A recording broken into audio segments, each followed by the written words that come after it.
we are going to pick back up with you all in this underground chamber, looking on after having descended this long stairway into the abyssal darkness.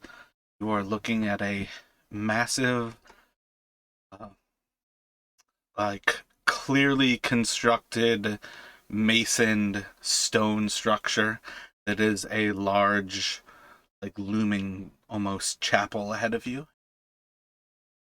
So Do we see any? Oh, sorry. Go ahead. Oh no, you can ask.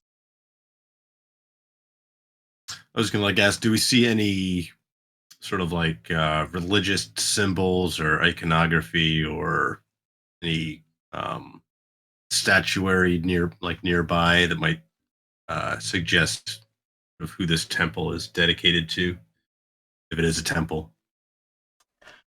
Um, Inside of this lighting, you don't really see too much to the location. So a lot of what you're seeing ahead that kind of is giving away what it is that there is an actual stone structure of flooring ahead of you, and there are walls built up about 20 feet in front of you. They open up in the to the north and to the south of you is where the walls are. They're open ahead of you, and in front of that you see these large ornate doors. But it's not necessarily a giveaway as to what this place is, so much as it's clearly something beyond the architecture that was initially underneath the sleeping giant, and it's certainly different from the rough-hewn stairs that you've just finished ascending. Okay, got it. And then, yeah, for what it's worth, at present, I don't think you necessarily know in particular what the structure's meant to be, other than um, that these large, almost 20-something foot doors are looming ahead of you, and it's inside of this, stone-walled structure. But there's basically 3 steps ahead of you, each one ascending about a half a foot or so, and then a large, plinth of paved foyer almost in front of these stone doors in front of you. And I think Burke had his shield light lit up right now for light. That's right. And I had lit a torch as well. Okay, and you're moving with the torch They as well? Yeah, I mean, they kind of overlap for now since we're right next to each other. Yeah, so his light would kind of be striking the actual door. Um, and then the actual door and the walls are lit up with the dim light beyond that. And then there's a little bit of the actual flicker from the torchlight is striking the actual walls. But otherwise, at present, you all seem to be standing at what would appear to be the bottom of this area, with this paved floor ahead of you.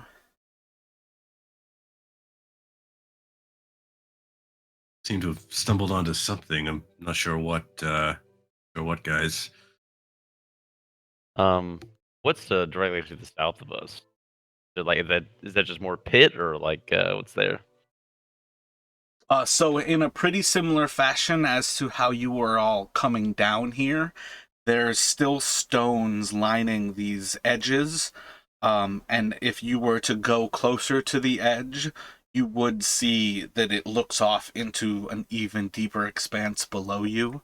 And then to the north, there isn't anything like that, stone-wise, but it's the same idea that this is built in some sort of stone structure that is suspended over an abyss of darkness that right now you all have no sense of how deep it goes.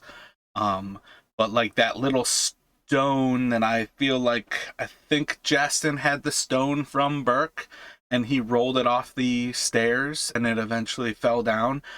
That stone randomly landed on this 20-foot pad that you're kind of on. And you can gather that had it missed that, you probably would have never heard that stone hit. Interesting. Okay. So can I Justin wants to sort of check the steps in front of him. Is there any signs that anyone's passed this way recently? Thinking of the whoever left that bag upstairs. See if there's any signs of recent passage on the stones. So, depending on what you might want to do here, you can do just like a general investigation, you can do a nature check, or you can do a survival check. We'd probably be like investigating the steps, so I'll just roll investigate.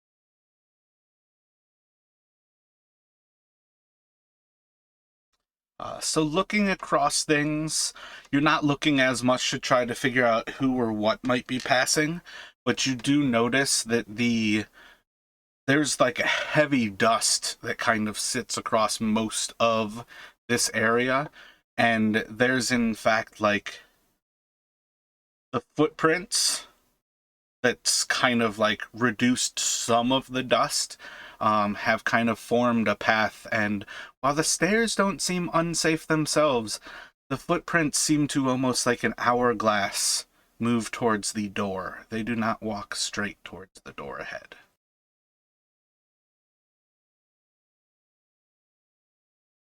Okay, so I'm going to Justin will point that out to the others and suggest maybe they follow those footsteps, try to walk in the same area.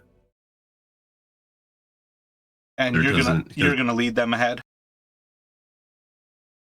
Yeah, I guess I'll tell them to sort of follow me, kind of step where I step. So leading ahead up, I can't do this while pressing the button. Leading ahead for the group, you're able to kind of like maybe like take the edge of your sword and kind of like draw in little like corners, and you can tell that this is a false floor, in that position where the steps walk around this, that it's on some level something that you all should keep in mind in case you have to make a expeditious retreat out of this location. The front doorstep is hostile.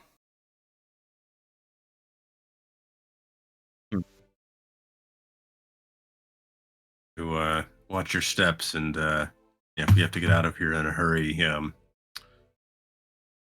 be mindful.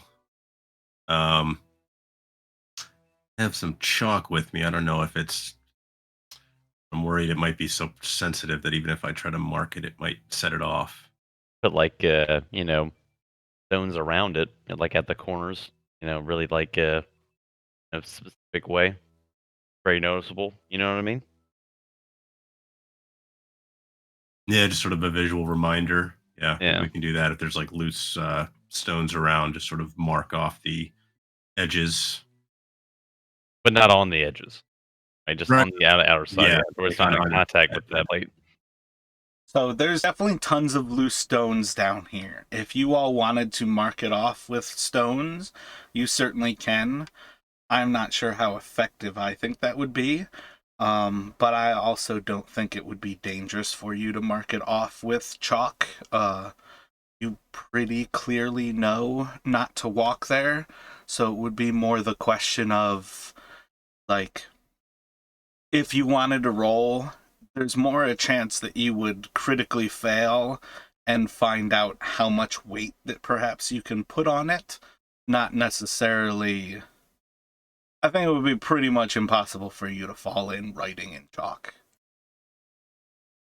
Like, I think as a any sort of like thief proficient person, you would be pretty expecting that there is a weight attributed to how much this supports before it falls out. Okay, yeah. So maybe instead of the stones, I'll suggest that he'll just sort of mark the floor with a maybe like a little sort of crude skull and crossbones, sort of like a warning sign. Do an X. The quick little X. Yeah, I'll just do that. Just an X. And then I guess let me know if you want me to roll like sleight of hand to see if I can do it without setting it off or. Again, I don't. Yeah, I guess roll one. Let's see. Are you attempting to set it off? No, I'm just trying to like. I was thinking like a critical fail means I would set it off, and I'm trying to Yeah. not set it. If you want, you can roll like either a D100 or even a D20, but it's 5% on a D20, and it would be probably less than that on. Yeah. I think you can pretty easily tell, kind of like drawing across this, that you could probably put a good portion of your weight on this without tripping it. And that's one of those things that it's not uncommon to find that there's definitely like a specific point where that's worth like trapping. Okay. All right. So I'll You try want and to draw an X on there? Yeah, I'll go ahead and draw it on there.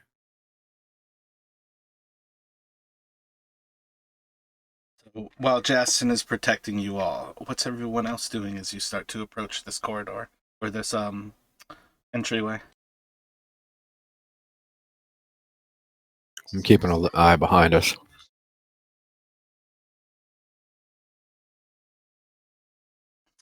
Like looking up the stairs? Yeah, and over the edge and, all around. Do a perception check. You don't really get much looking back on the stairs, but as you kind of peep around the different edges, you do notice different points where there's... Let's see.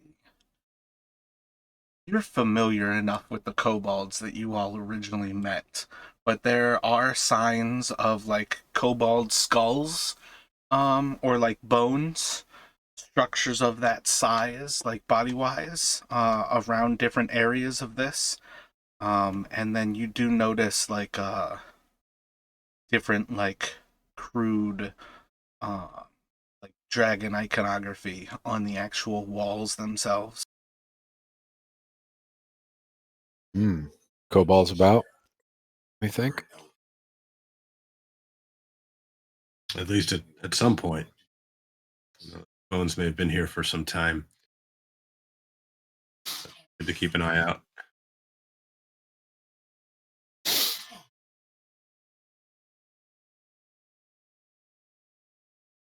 I know we rolled that one. Kind of check the history of like the architecture back there, on like the tunnel and whatever. I was gonna do the same thing for this place. I do have a proficiency in history, so I was gonna kind of see if I could tell how old this place was, or I think we kind of guessed it was the Underdark last time, but You can do a kind of history make check. sure, yeah, what we're walking into. I feel like the reference to the Underdark last time was more that everybody would be familiar with the existence. Yeah. Oh, it showed up with a Yeah. 16 on mine when you rolled that. No, it's a fucking 8. Yeah, no, never mind.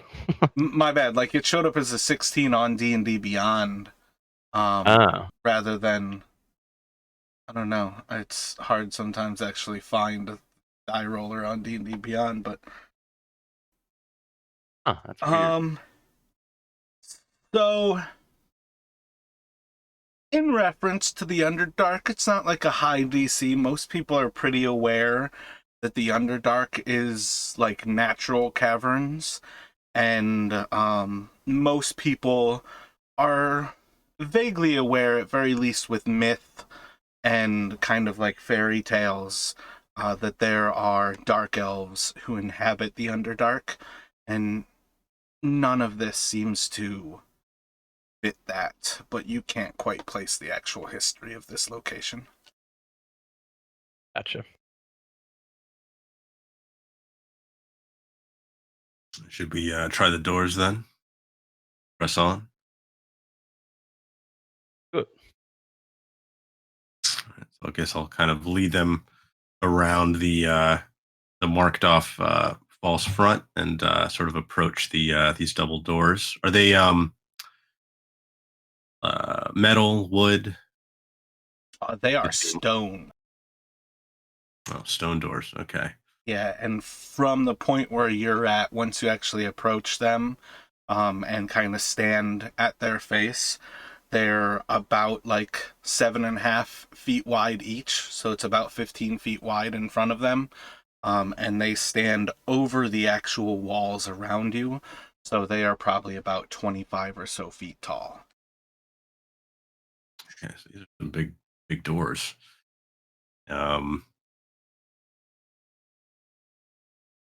Might need some help trying to force these open, guys.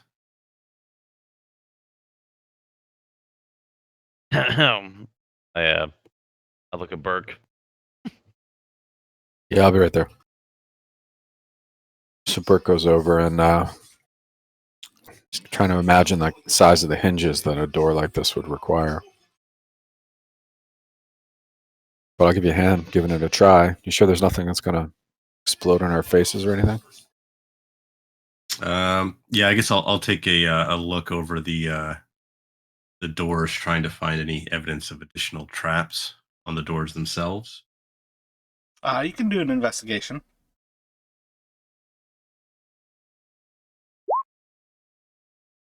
You look over things pretty quickly, recognizing that the solid structure of the door, it doesn't really seem like there's any room to hide anything in the location. They very cleanly seal together. It's a hidden hinge inside of the actual wall.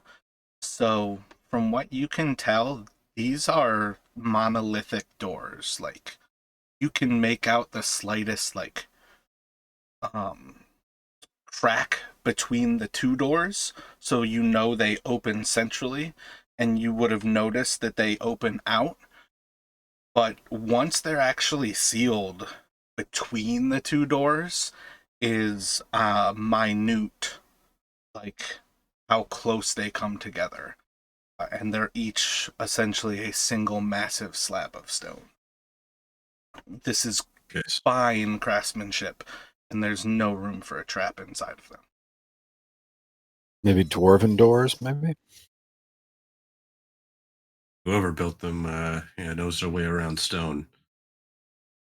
Well, let's see if they're counterbalanced. Are there handles we can pull?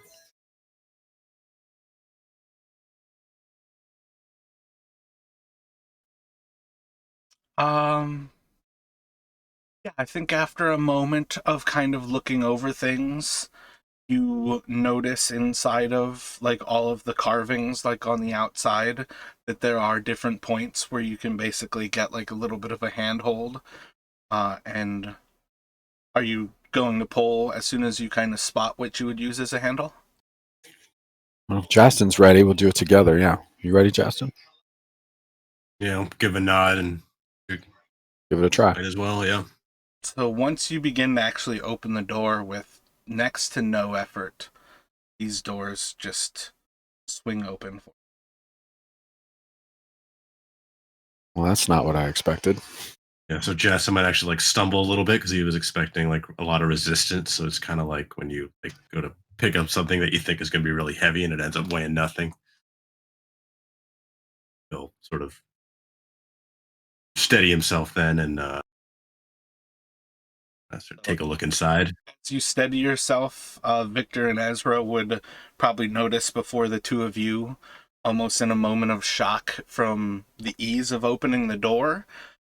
Inside of this room is like illuminates between the shield and the torch. You illuminate a massive rotunda. The peak of it rising probably about 40 or so feet above the ground. The top of the room coming roughly to where the doors themselves come to, about 25 feet. And the room's probably about 40 feet wide. You see it is very much a circle. There's two doors on the opposite side, somewhat like, essentially again going off of you guys vaguely know your directions, even though you're underground here. the northwest and the southwest. There are 2 doors. And Justin would very quickly notice that there is a human speared up in the air with a spear through their chest, like stuck into the wall. And in blood, there is a script written in a script that you would quickly recognize that both Tyrell and Edrin have read in the past. Is there just the one human speared? Yeah, just the one. All right. What do you think that says, guys? So the human would be almost directly on the opposite side of this room. Yeah, I don't know if I want to go right in there. How about you, Justin? Well, no, it looks like if this human triggered the trap, perhaps there may be more. Did I mention I it's can't written in blood? I feel like I forgot the blood part. No, it was written in blood. Yeah, I got that. Okay. Yep. Ty and Edrin haven't read it for us yet, but I got that. Seems. Well, I Ty and wanted to Edrin point aren't out, with us. yeah, it's Tyrell and Edrin, both of which are not with the group right now. So I looked over everybody's languages, and we're back to a group of people who do not read this language. Okay. Ty sounds just like Ty, so sorry about that. That's all good. It looks vaguely familiar, Oh. but I can't make it out. Yeah, my point was definitely that with your passive perception, I think you would be able to recognize it from having seen them read it in the past. Right, and like when they wrote the note for the Cobbles back in that very first traveling session, I might have like noticed that it looks similar, like script. Yeah, exactly. That was what I was thinking. Burke thinks he can actually translate it because it's written in blood next to a body that's been speared in the wall.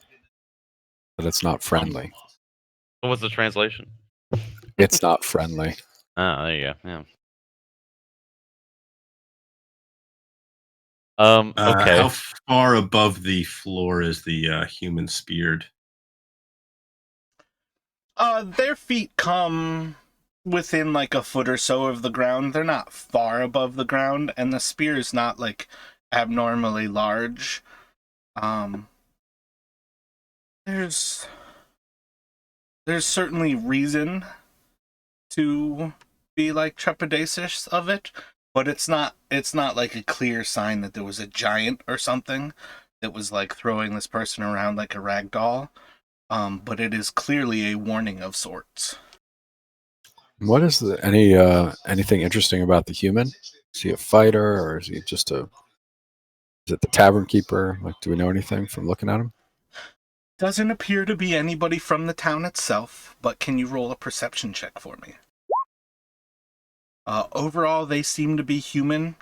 Besides them being speared to the wall, it's hard for you to really focus into this.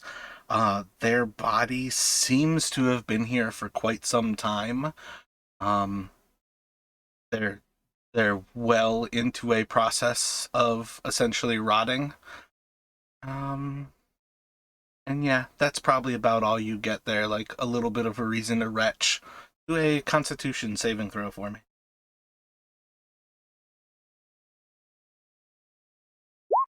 Oh yeah, Burke definitely loses his breakfast. Or wait, it's like after lunch. So assuming you all had a little bit of rations while you took your short break there, Burke just donated it to the floor. Nice. Very nice. So I take it the message says, "You're not welcome here."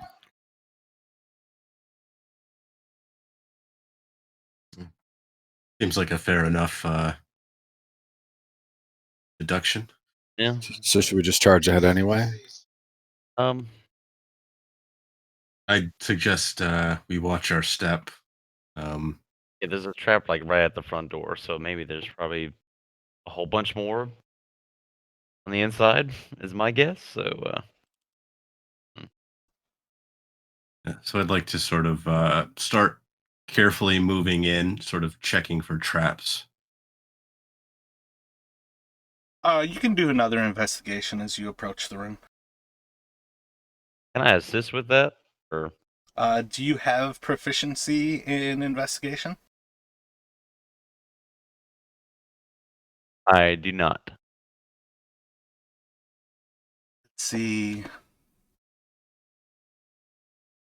Yeah, normally with a with a assist, I'm gonna limit you to your proficiencies, and I feel like yours are pretty solidly kind of role play stuff. You can do an Arcana check though. Okay. With that roll, your help wouldn't have been much use anyway. Yeah. No. You do recognize that the fourth word in the 4 words that are written behind that person in blood is Draconic for dragons. I relay that to the rest of the party.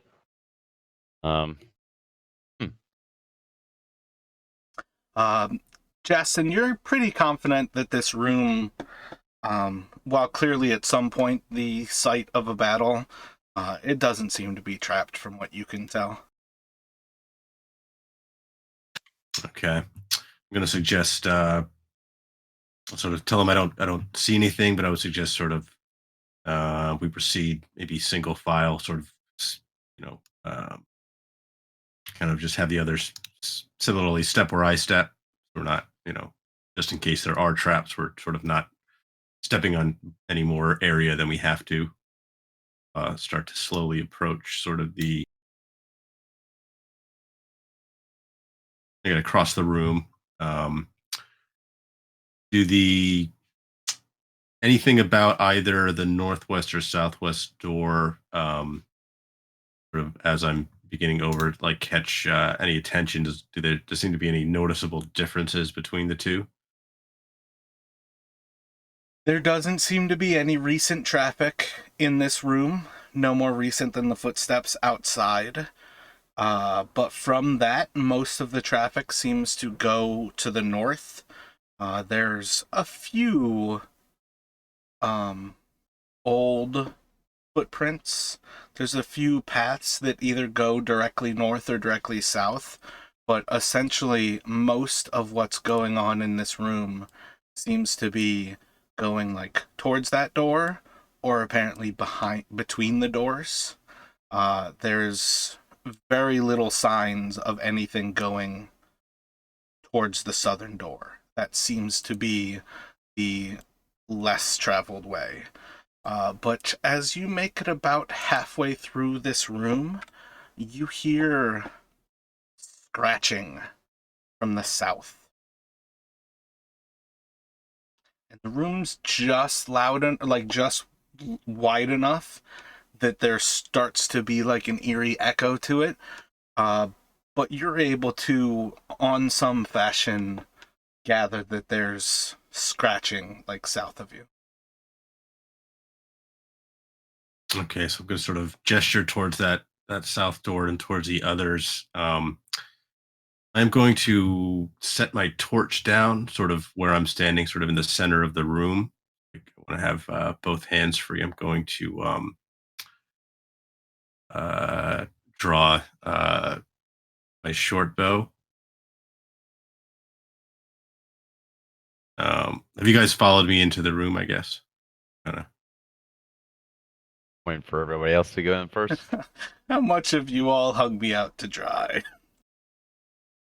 No, I'm with you. There we go. Yeah, no, I'll follow you. I was doing theater of the mind instead of map.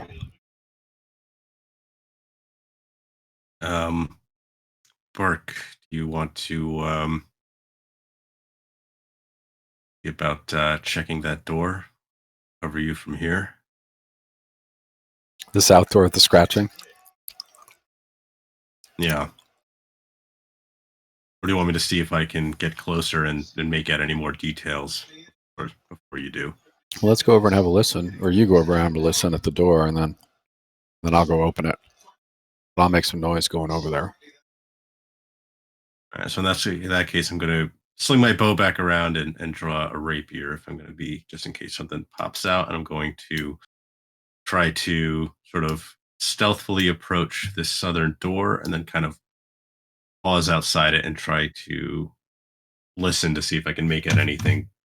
So as you move more like southern, like in that kind of like second step that you took moving your token there, as you take your first few steps down towards the south, you hear the scratching is coming from directly south of you. And you take a moment to actually look in this blank space of wall, and you spot faint signs of a door that seems to be in this southern side of the wall. Looks like they're sort of, I'll relay that to the others, sort of point towards this where I seem to see this. I think that's door. visible. That's not behind the shadow of war, is it? Now we can see. I can see the little, yeah, All right, I can cool. see the.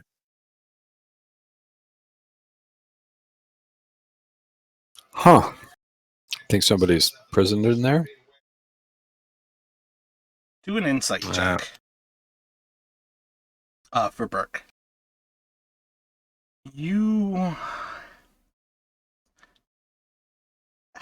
have an eerie feeling about what could be imprisoned in a door that has no footprints to it.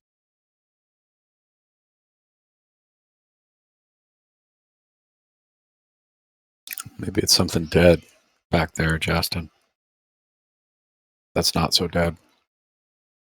I think even a skeleton would leave footprints, but perhaps it's best to leave well enough alone for now. You're think. Right. Sure.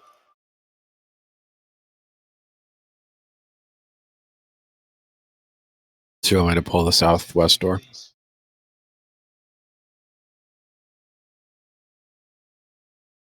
The one that has a big maybe, blood trail going to it? Victor, Ezra, just keep an eye on that southern door, and I'll keep an eye on this door as Burke's going to open the southwest. Before we open them, should we check them over maybe? Yeah, you can still like go up to it to listen. Like, I was just pointing out that you would have located the scratching to the south on your way to the southwest. Okay. Door. But you were still on the way on Okay. some level to actually investigate the door.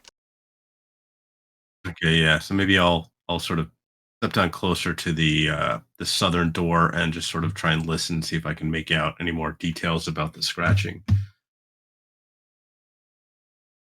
Okay, yeah. If you were to go to the southern door, you can do investigation.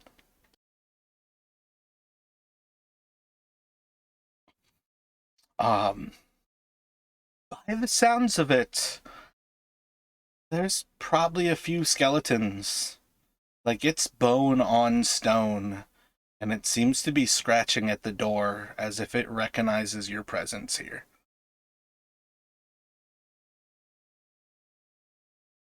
I'll relay that to the others. Like, it's eerily the same sound as when those skeletons rose out of the crypt outside of the jail cells, and the sound of their phalanges on the ground as you just hear this like click clack of stone dragging, or of bone dragging against stone as they were like stepping, they were running from Burke. It's an eerie sound to hear. Okay, can I tell how sturdy does this southern door seem? It's another stone door. It's roughly the size, like all three of these doors are all very similar architecture-wise as to their stone origin. None of them are terribly much larger than a human, but they're definitely... For seeing a stone door, it's pretty confident that door will probably remain there as long as it's been here in the past. Okay, so I'll note to the others. It sounds like it could be. Sounds like Burke might be right. It could be skeletons. I don't think they'll be able to break through if we don't open it. Let's just leave it. When we're, on the way out, we'll take care of it. I'm more worried that we do something that opens the door when we like open one of the other north Ah. or southwestern doors. Ooh, I Yes, like that. That's definitely not going to happen. Justin, can you put a python in that door and keep the door from being able to swing? Is there any actual room, or is it kind of like the other double doors where it's like really flush against the wall? There's not much. It's a pretty similar situation where the only crack that you see is just the slightest hint. But overall, it's extremely flush. You would have not noticed that door were it not for your almost like paranoid observancy. Well, to be fair, Okay. we don't really know how it opens up either. If it goes up the ceiling, or it falls down, or goes to the sides, opens inwards, outwards. Yeah, if you two, Ezra, Victor, just keep an eye on that. And Burke, want to try that southwest door? All right, everybody ready? Yeah, as Yep. they try the door, I'm gonna cast produce flame, so it's ready at least. You're just holding a little font of fire in your hand. Yep. I want to open the door, but not be in front of it when it opens. So I'm not sure which side I need to be on for that to work. But Yeah, so it definitely comes into this room, but you can most certainly like open it as you're stepping away from the door sill. exactly. All right, so I'm going to open the door. Very similar feel to the last one in the act of kind of touching it. The moment you put force onto it to move it, it just very quietly and very seamlessly opens, and you see that room. You guys would see like the hint of stonework behind. You can't really see much of the actual walls beyond like the light of the torch. Burke's shield has stepped out of the way where he's not casting light in right now, but everybody would hear a kind of faint, just almost hum, buzz like of that just kind of like flows out of the room, almost like molasses in the air.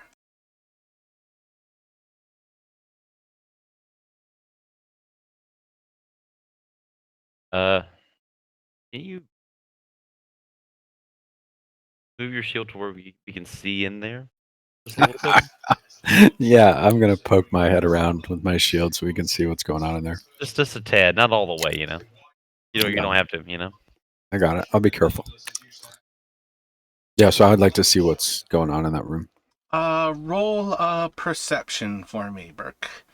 So as you twist around and kind of get, as you twist around, I'm getting these out of the way. right, and kind of get your light casting into this room, you see a pretty large room about 20 feet to the south of you, and maybe about 15 or 20 feet to each side.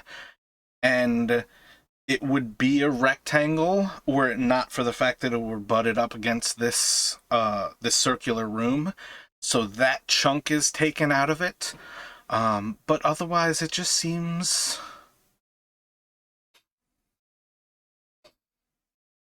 something's just foul in the air. Ugh, boys, it stinks. There's something living in there. You're not going to retch again, are you, Burke? Probably now that you said something, I will, yeah.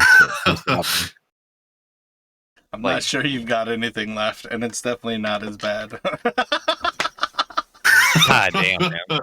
Find something extra. Dry heaves. He's really trying to get something up, but there's just nothing there, and it's just making him gasp deeper and taking in this foul stench even deeper into his lungs. I'm so glad you rolled that. I'm always here to entertain you, the bunch of you. So if there's something stinky in there, it's like something lives in there or something died in there. One of those two. Who wants to go in? Or we just shut the door and move on? Oric, is there any? Can you see anything inside? Any furniture? An empty room? Just like a rectangle. Can't see much. I'll go in. You guys gonna back me up? Yeah, sure. I'm right behind you. All right, let's go. Weapons out. Ready. 1 second. Find a like nasty orgy of kobolds in here. Are we outside? The fuck? What's happening right now? Oh, I tore this dungeon apart into many different pieces. One thing that I find frustrating about doing big dungeons is, one, they make massive maps, and two, they tell you which direction to continue to explore because you can tell where you've not been on a big black map. I wondered if you were doing that because that does guide the exploration.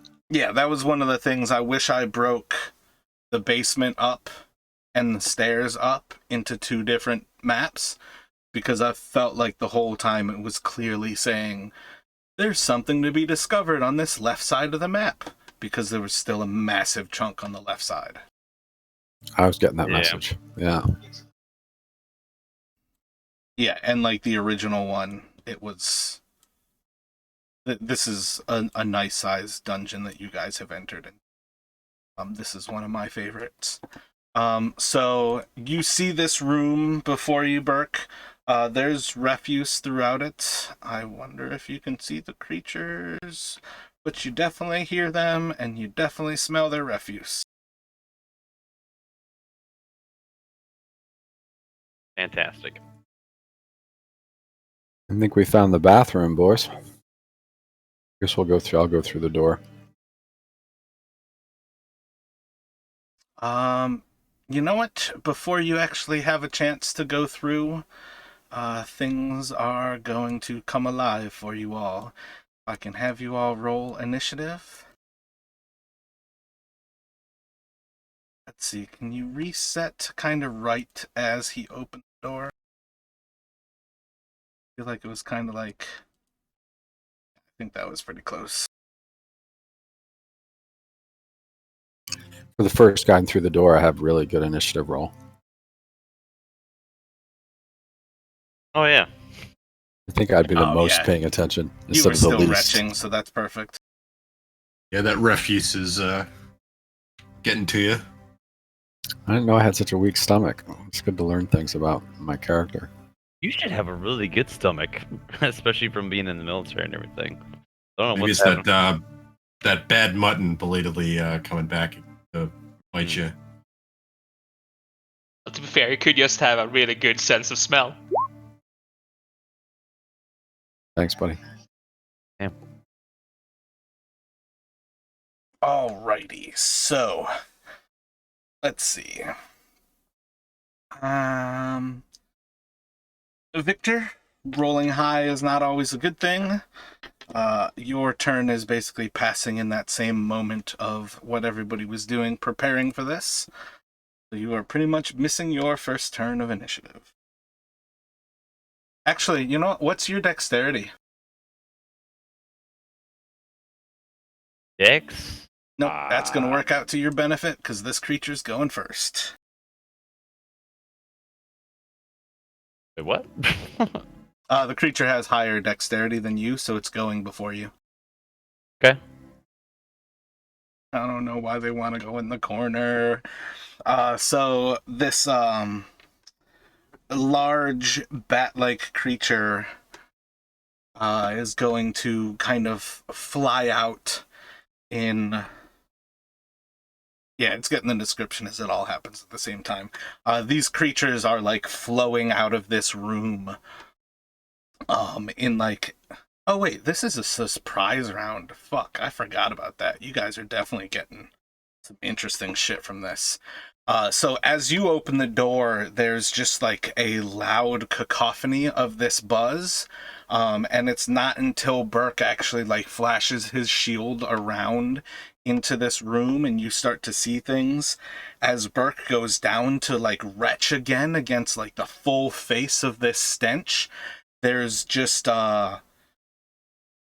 quite a number of wings start to come out of this room, and they slap against the door with a loud, just kind of dull thud, as these things, their body is tiny, but their wings are almost 3.5, 4 feet.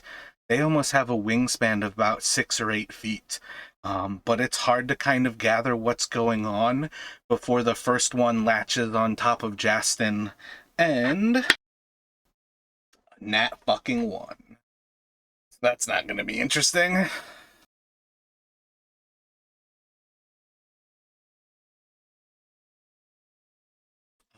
So Victor, you are surprised. You can't move. You can't take any action here. And it will go beyond you now, so you essentially now have access to your reaction.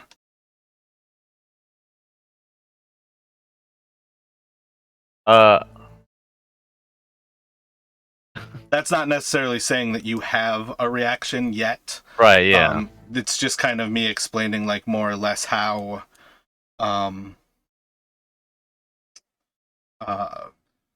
like surprise rounds work.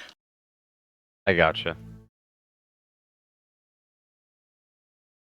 These two have their choice. Burke is the source of sunlight. He looks like food. Damn it, and they're stacking. So the other two that fly out are going at Burke. Neither are going to hit as they latch onto your armor.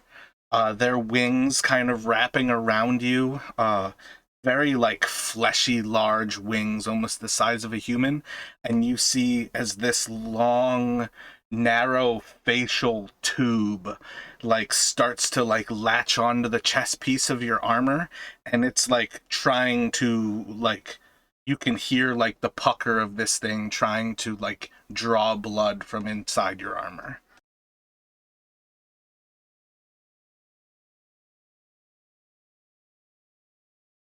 Nasty.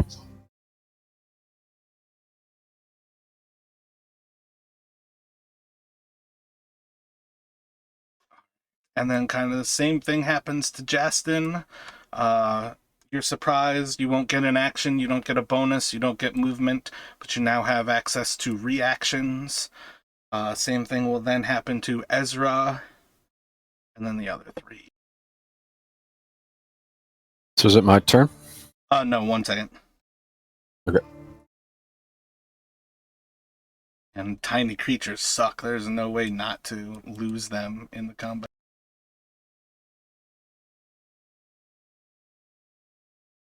Alright, so 2 more are going to try to latch into Burke. Those will both hit. An 18 is a 23, and then a 22 to hit. Yeah, I'm a 19 armor class. And they are going to do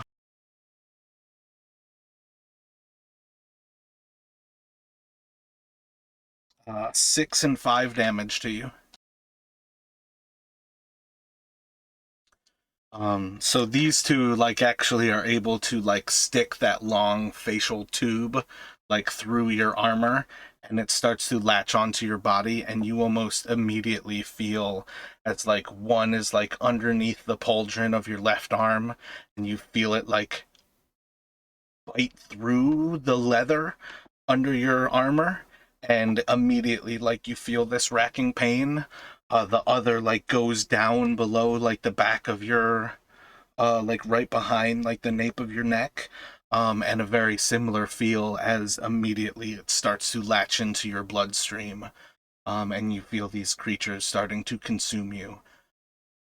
And then the last one is gonna go for Jack.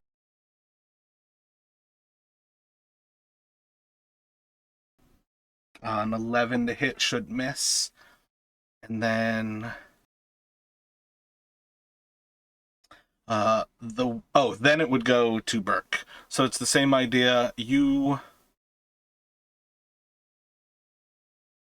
Yeah. I feel like you're the one with the least call to be surprised. Roll a d20 for me. Over 12, you're not surprised. Excellent. So the next creature is going to see all of the space on Burke is taken, and very quickly it starts to exit for greener pastures. It's going to fly off towards Ezra. Burke and Justin, as it flies away, you can strike out at it with your reactions if you would care to. Both of you like to strike? Yeah. Yeah. Yeah, I think I had my bow out. I don't know if I can do that as a. It would be a disadvantage for the ranged attack. I think you said you switched to your rapier because you're close enough to the door. Put your bow on your back. I gathered yeah. that he was using his rapier when he was investigating the door, but the moment Yeah. you were covering Burke, I gathered that the point was to go back to your bow. Yeah, I think I would have kind of staying 10 feet behind him. I've got my bow out. Yeah, so I'll. So I'll I just don't do this. think it matters because I don't think Burke can roll underneath the hit points of this creature. But you can certainly shoot your bow at it. Yeah, 8 hit points definitely crushes the thing, and as it kind of starts to take flight away from your body, you smash it with your warhammer and just disintegrate the body, and these wings just kind of flap towards Ezra before they fall to the ground with no body attached to them anymore. Fucking bats.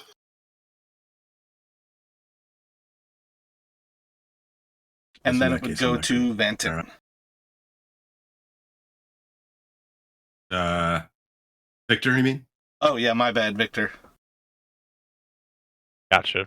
Only so many room for V names in my name or in my repertoire. Okay. The big old mess. Is there an angle? Yeah, I'm just gonna sidestep to the left there and try and hit the one to the northwest of. There is not an angle that you can get one of them not behind this because they are all basically latched Wrapped onto the around. person. Yep. Fuck. Okay. If I Eldritch Blast, it would hit Don't them. roll a 1.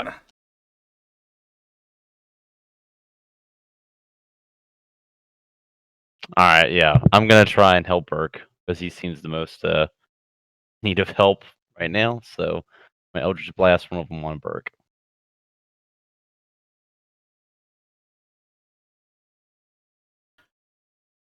Do an intelligence check for me real quick.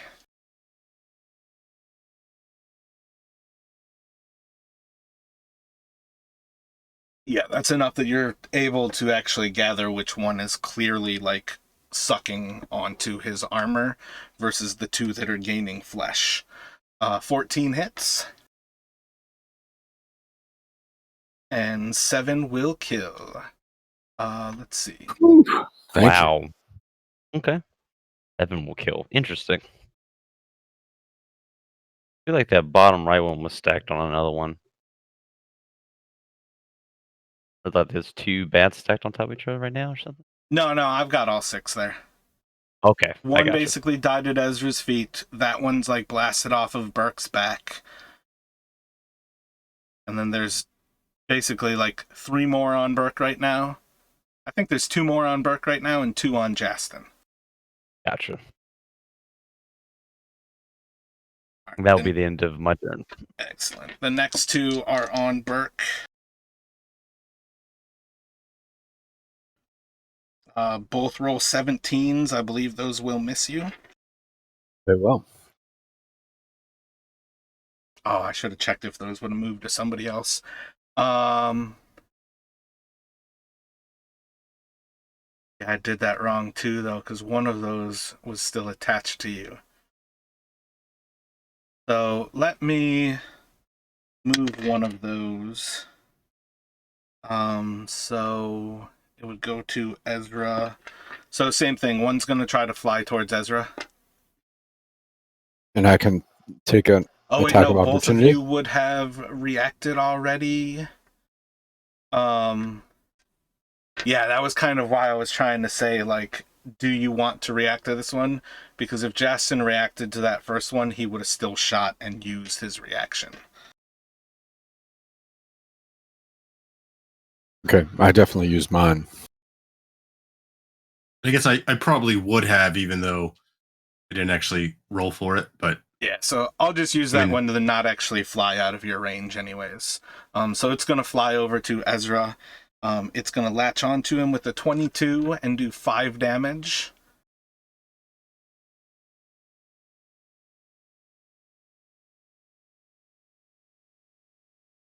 My bad. Part of the problem with these creatures is once they hit, they don't actually move off of you.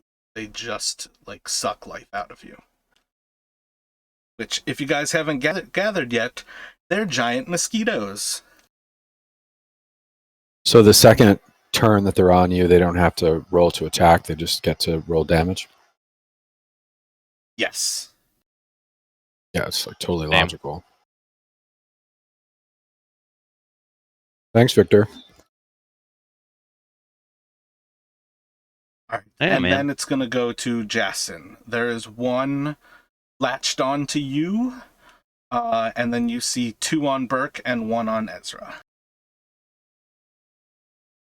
so I'm going to drop my bow. I don't think it's going to be much use here. And for this turn, if I can draw my short sword, and I'm going to try and attack the one that's latched onto me.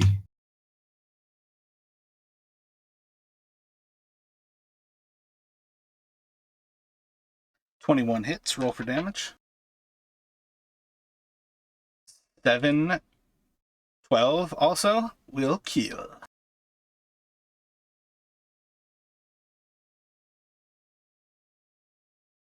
Okay, and then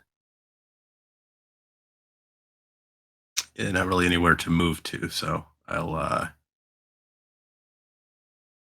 nothing really to do with a bonus action. I'll end my turn there.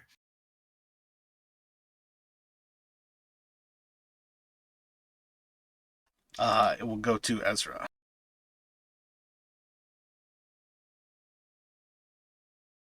Yeah, seeing as I have my team ready already, I'm gonna try to hit the mosquito sucking onto me. Oh, you know what? Make 2 attacks. Okay. You shouldn't have been surprised. You were the one person who told me you were prepared. Oh, okay. So I can do a fire thing and what? One more attack? Yeah, roll this fire first. Okay.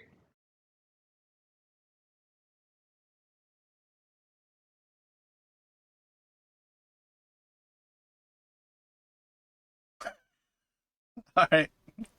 So you hit it. 1 point does not kill it, but you're able to burn that one as it flies towards you. So now you can make an attack to the one that's on top of you. Okay, and swing with my scimitar. See if I hit it. You do notice that it seems bloodied with 3rd-degree burns from your 1 point of damage.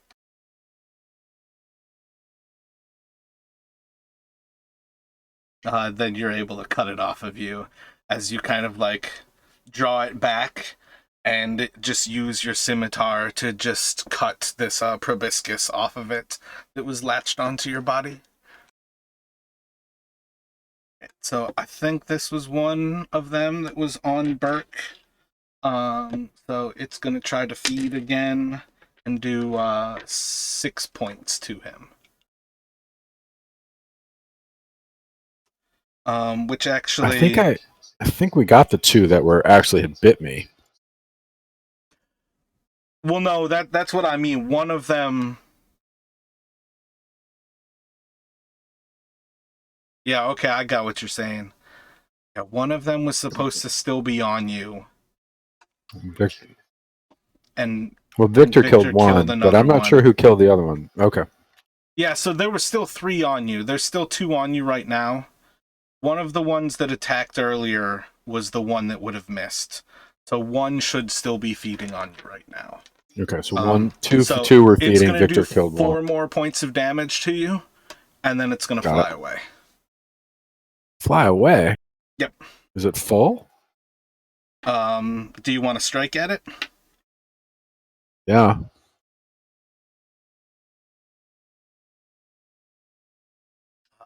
Again, I don't think you can roll low enough damage not to kill it.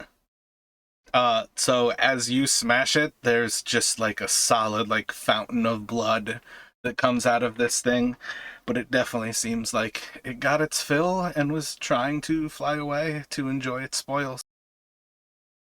Ugh. But yeah, mechanically, once it deals 10 points of damage, they try to flee. And then will they attack somebody else, or they'll just go away because they're sated? No, yeah, that's them sated. And then that was that one. So yeah, there's one more, like, still, like, kind of failingly trying to feed from you, Burke. All right. Well, I'm going to attack that one, but I'm going to drop my shield and my warhammer and attack with my hand axes. All right, cool. Going for the double attack. Yeah. Or sorry, my hammers, my 2 light hammers. Gotcha. You want me to roll twice? Yeah, I think it's perfectly safe to say that you are able to decimate this thing as you pull out the hammers. Yep. Brooke's pissed, and now stomach empty and pretty weak and gaunt. I'd like to close the door while I'm at it too, on my turn. I think that's more than you've got in you at present to close the door, but it's certainly you're out of Okay. initiative, so if that's where you all want to take this, you certainly can. Do we hear any more buzzing coming from inside the room? Nope, the buzz seems to have been some sort of communication or some sort of way that these creatures sit as they like roost. Let me have Ezra and Victor either do animal handling, nature, or history. Your choice.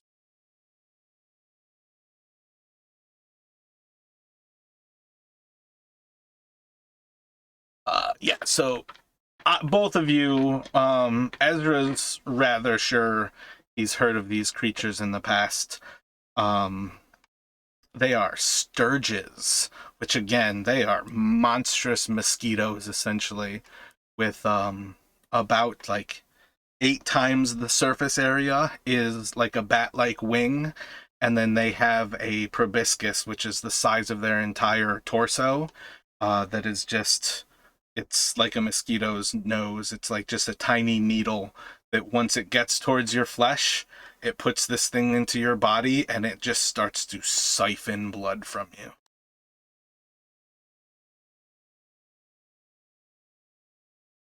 Yeah, we relay that to the rest of the party. I think we kind of figured that out, but yeah, that. They are very weak creatures. They fear sunlight, so they tend to flee, or rather, they tend to flee from lighted areas. But it doesn't necessarily stop them from trying to feed. And they can more or less sit in isolation for ages, waiting for the chance to feed. Very nice. So, as Burke prepares to shut the door, what thoughts does everyone have? I'd like to take a quick look in the room before you shut it, Burke. Yeah, go ahead. I'm going to pick my stuff up and get out of the way. Yeah, I'll have picked my bow up. I'm going to keep my short sword. I'm going to I'll have my short sword still out and go into this room, sort of still listening in case there's any signs of or buzzing. Roll a perception check.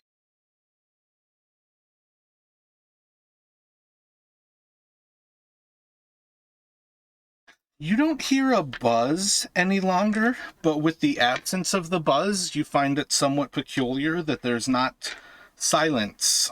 There's actually a almost like harmonious hum.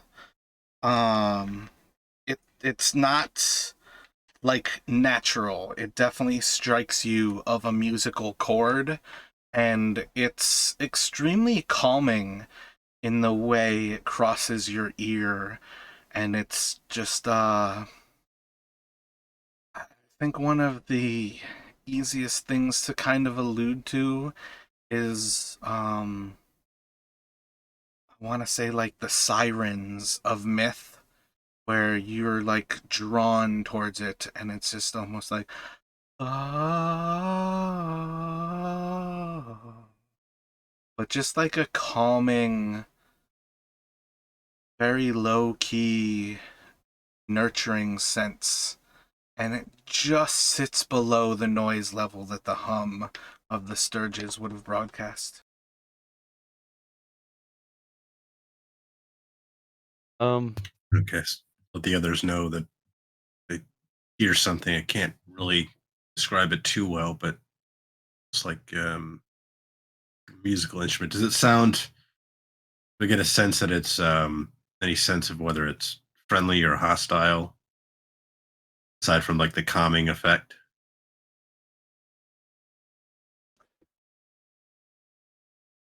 Do wisdom or insight, obviously insight only matters if you have the proficiency, but do like a wisdom or an insight. Double that fail. Nope. Wow. Um so I need you to run out of this room, and you run towards the front exit, and I need you to make a dexterity saving throw as you run right over the pit trap.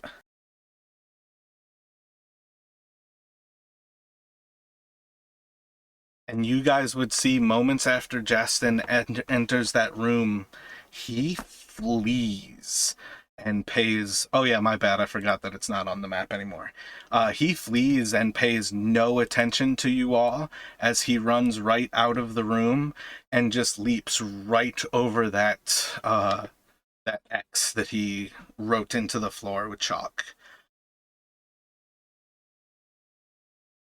I'm going to shut the door Okay. now. Yeah. Yeah.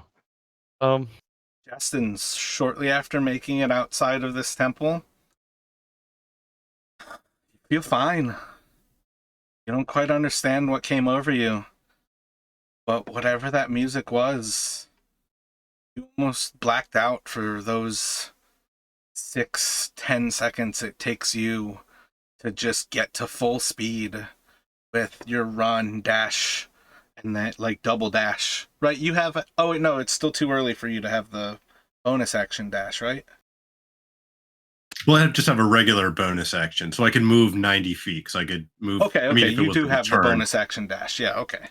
Yeah, so yeah. So you would be up to that full speed dashing out of there, and like you're almost starting to get to the stairs out of this whole place when all of a sudden your mind like settles and you're just like, wait, why am I here? When did I leave there? Where is everyone? I kind of look around a little incredulously, shaking my head. And do I remember hearing the noise or no? That's like kind of the last thing that you have in mind, is that you like heard this noise, and the moment you kind of put a little bit more effort into listening to it, you seem to have like lost your mind for a moment. Okay, so I'm going to shaking my head, kind of make my way back in towards the others, sort of avoiding that trap again, and sort of not exactly sure how I avoided it on the way out, but glad I did. And Yeah.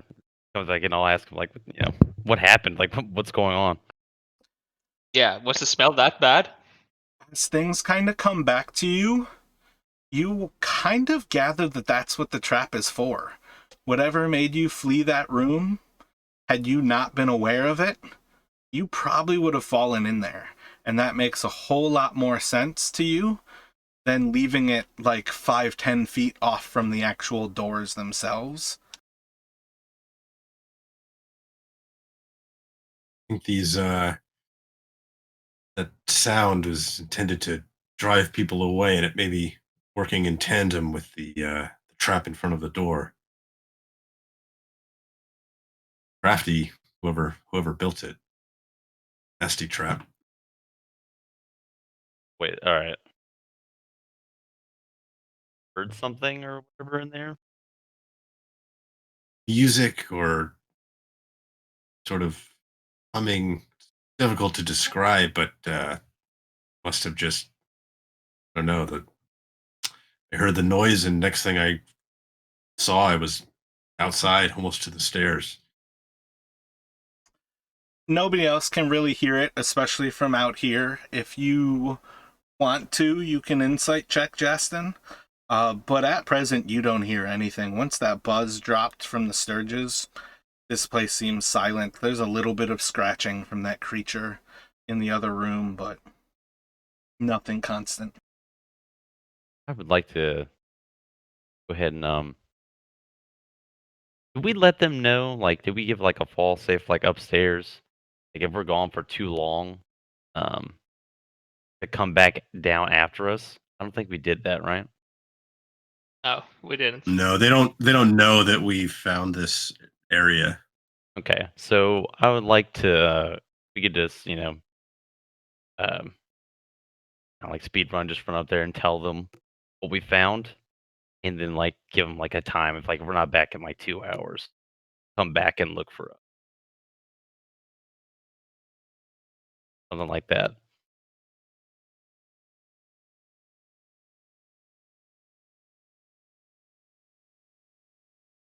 If that's cool with everybody else. Um, let me have you make a Constitution check. Damn.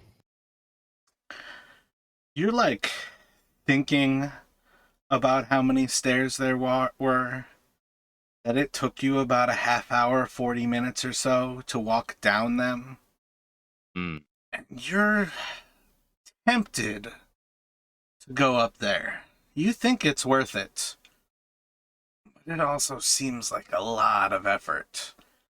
And your like legs are really telling you I should have squatted more. Gotcha. Okay. Yeah, never skip leg day. I'm not saying you And failed it, but as a 10 DC, you're like spot on for I think this is a good decision. But I am saying like your body is still on some level like, yeah, but maybe not. nah, yeah. It would make sense. He's not really that athletic. Imagine they would think like, if they're gone for like 4 fucking hours, they would come down here and find the thing. So I think we're all right. I think we'll be okay. Are you guys okay if I use the healing potion that's in our loot? Because I'm kind of wrecked. Yeah, go for it. I mean, I don't have any Uh, objections. Well, do you want to use it now, or I mean, because we can use it to get you back up too. Yeah, I was gonna save my spells and use it, so I could use my spells on all of you.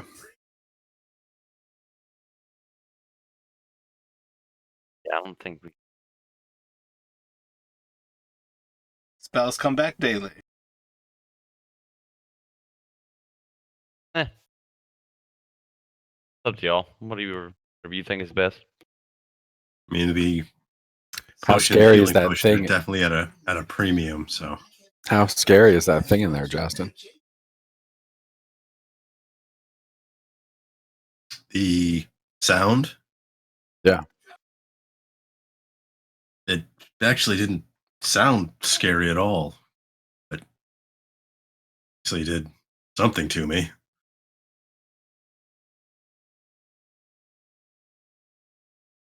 Yeah. All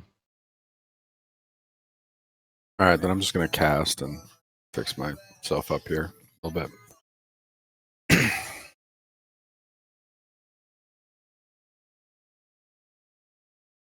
Would the potions that we found in the in the leather rucksack, is that something that either Victor or Ezra will be able to identify? I think we'd found a red potion and one like a clear potion with silver flakes in it. I don't have anything to figure that out with. Oh, wait, no, maybe. For you to pull them out and kind of take a moment to discuss this for a moment, especially if Burke's like holding it out, like, you guys care if I drink this?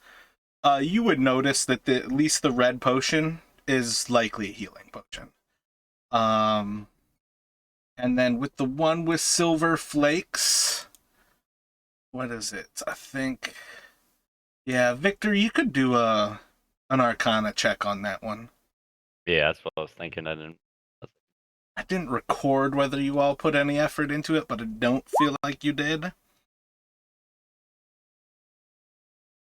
Yeah, I don't think we had looked at them before after Alright. finding them. Let me look this up to see if it's actually feasible for Victor to learn this spell. Should have done that before, saying he could do the Arcana. While he's looking that up, Burke, does the party loot now that include the 50 gold pieces we found in the sack? Is that like up to date now? Just want to. Yeah, everything's in the start of episode, which I should relabel start of episode 15 with the date. It's all up to speed. Okay, just wanted to double check. Thanks for cleaning that up. Victor, you are relatively sure that is a potion of invisibility.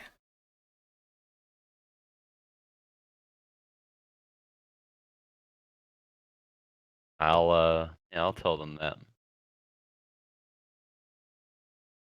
Something like that could certainly come in handy. Yeah, I would. Yeah. Yes, let's. Burke's having trouble with the stealth stuff. I would probably let him have it. Get what I'm saying? You know, he's everything. So I could be Well, it's not noisy going to. and invisible at the Yes, same time. it's not going. It's not going to dampen the noise. Well, I mean, I could stand still and not be found, though. That's Yeah. good. Thank you, Victor. It's kind of you. Yeah, potion of invisibility is something that it's far more. It pretty much clarifies to you all exactly what that sack was left for. It was an escape plan. That's the bug out bag. More than likely, without imagining the crazy things that make it really fun to be a dungeon master, more than likely Justin's going to drink that potion at some point in the life of this campaign. But it's impossible to predict when you guys will be like, this is it. This is where we use the potion of invisibility. Yeah. We want to definitely use it judiciously. Not. Yeah, like being stealthy and being invisible is huge. Most of the time, like, Burke would have to take his armor off to really function invisible. A lot of it ends up being the type of thing where you're like getting yourself in place for where you want to become uninvisible, because pretty much once you do something, you're going to lose invisibility and just be standing there surprising everybody like, hey! And that's one of the reasons why like somebody like the rogue is good for it, because he could perhaps stab somebody in the back and then run 90 feet away right afterwards.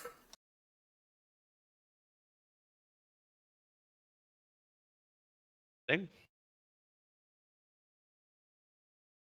Cool. Can I search the dead guy that's on the wall above my shoulder here? Stinks, but Yeah, do an just got me investigation. interested.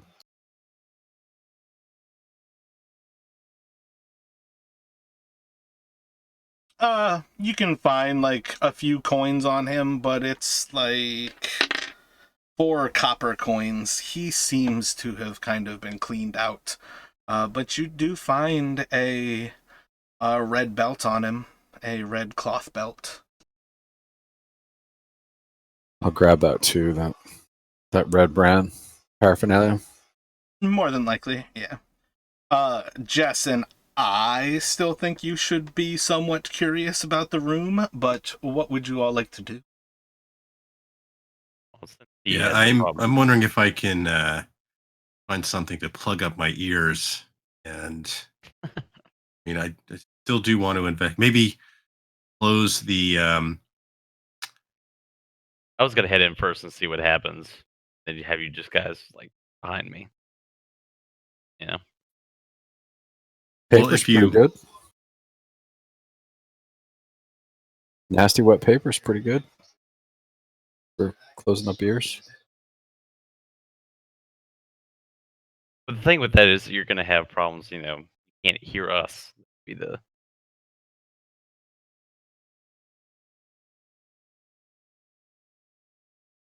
Well, if I come running out again, just stop me. yeah. But I'll head in first this time though. See. So Well, if see you what happens. are you going to plug up your ears or just go in? I was just gonna go in. I don't hear any noise, so I'm very curious about what he's talking about. He just freaked out. So Do you think you probably can't roll as badly as he did? Is that it's 1 in 400 chance, right? So yeah. All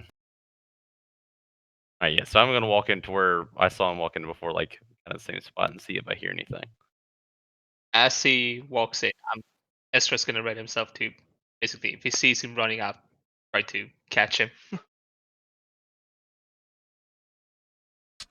Victor opens the door effortlessly, steps in, goes to where Justin ran from. You don't really hear anything. Yeah. I look back My like, bad. yeah, dude. Oh, I just noticed that the one door on the west side of this room is not revealed in the least bit. That it might seem like this is an empty room and has mysterious noise.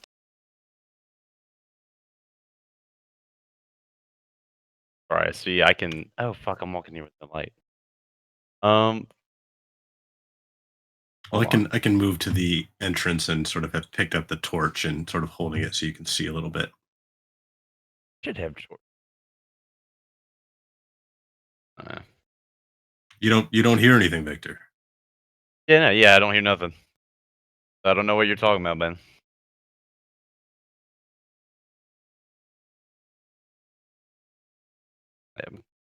Okay. I mean, I still smell like like shit and everything. You see any other doors in here? I see one to the back here. I'm gonna just, if I could do a quick perception to see like if I see anybody like hiding still in here or anything else in this room. Glancing around the room, there's plenty of refuse. There's some like stones and things, but overall, it seems pretty well empty. But no, there's not really any need for a roll on that one. This room it seems to I be gotcha. like a path between this door and that door, and all of the rest of it seems to be just ages of collecting dust, stones, and shit. Really nice. Justin's gonna carefully walk in, see if he hears that same sound again. Follow Victor in. Yeah, like the moment you're listening for it, you still hear the faintest hum. And that's kind of where it sits. Okay, I'm gonna try and I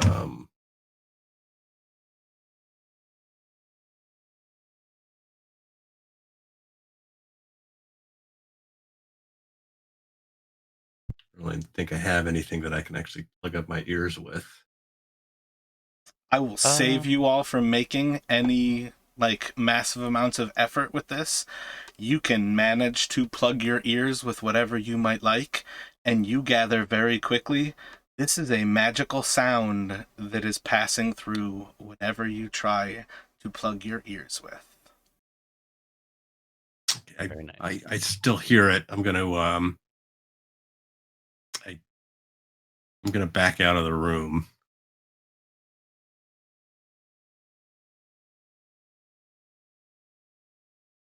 I don't know what it is, but I don't know why you can't hear it, why I can, but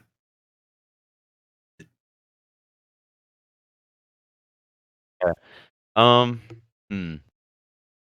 Uh. Again, this Burke, is are your you? massive perception as well, Justin. I'm trying to actually play into your feet instead of not really working it. Burke, are you? Are you coming with us, or are you good? Or Yeah, I'm gonna bring up the rear. yeah, do you want to just kind of walk with Justin, and if he starts running again, you just kind of let us know. Okay. I'm afraid the fact that you can't hear it doesn't mean it won't affect you. Oh, that's true.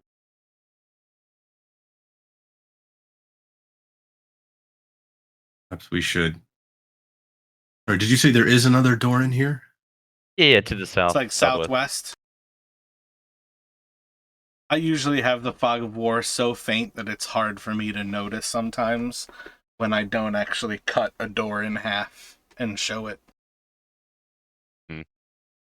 I was gonna go check out this door, unless we want to just kind of, if you're having bad feels about this sound, and we're gonna try another door in the bigger room, the big circular room, you can do that. I was gonna check this door down here. Yeah, I'm really curious about the door in this room. Mm-hmm. That's good. You guys should lead the way, and we'll follow up behind you. Yeah, so All right you're, then. yeah, so you'll first got your back there, so we'll lead, and it'll be all right, I guess.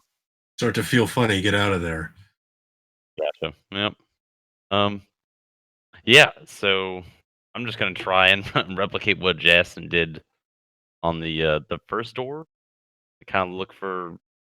Can I look for traps You can on do this an door? investigation. Okay.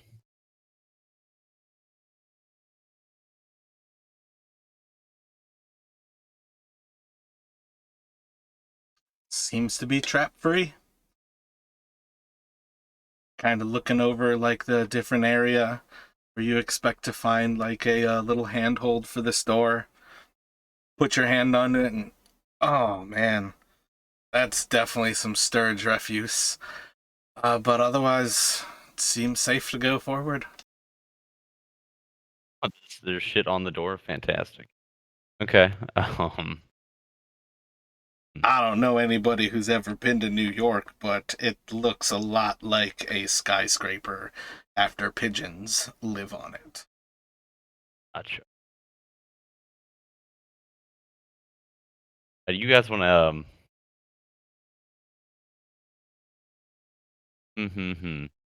Let me look for something. All right, we're in darkness. Yeah. I'm Yeah, we need light. yeah, I'm gonna pull out the torch. Okay. You got a torch. Okay. Take a moment to pull out a torch, produce flame, rub your hand over the torch, and it catches fire. Ezra, um, they like get on the other side of the door. I'm gonna try and like how they do in like the cops open the door. I'm gonna try and open it from the side of the door. You know what I'm saying? Like at the or at the hinge or wherever it is, and pull it from the side. But I'm not directly in front of the door when I open it. Yeah, part of the 7 on the investigation is you not feeling that this is a shady door to open. Oh, I mean like, but since with the death mosquitoes last time, I'd prefer not to be in front of the door. I'm trying to get at it. Not so much for traps, more like you don't want mosquitoes in your face as you open the door. They're probably gonna get in my face anyway since I opened the door, but I'm gonna try and a little bit of time where they're not in my face. That makes sense. Yeah, I try to stand to the side and open the door. As you open the door, there's a loud humming sound that comes from the room. And while there's a calming sensation to the noise, it is deafening. And it's definitely a very powerful sound. But feel unaffected at present. You don't know why Justin ran. It's not like buzzing like with the Not buzzing. I got you. Okay. All right. Feel like the sound that I have in my head is from an underwater cartoon made famous by a rat with big black ears that might not be a rat. And she just wants to be human. Okay. Actually, no, I feel like I'm singing one from a big green monster, and she turns into a beautiful princess when she's cursed. Yeah, that's where the music that I'm hearing comes from. Shrek? Yeah. Okay.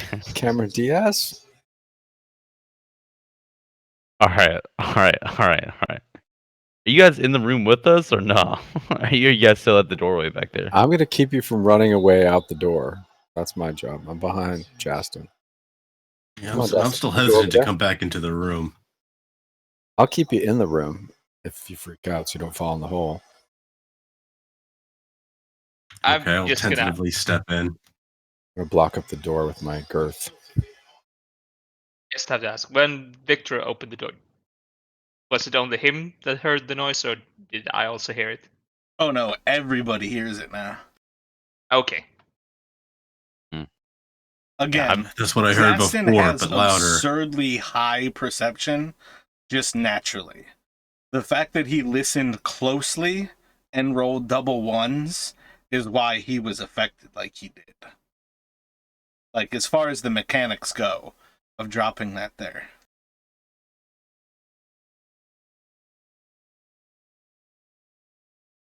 Okay, so just like kind of inordinately affected me.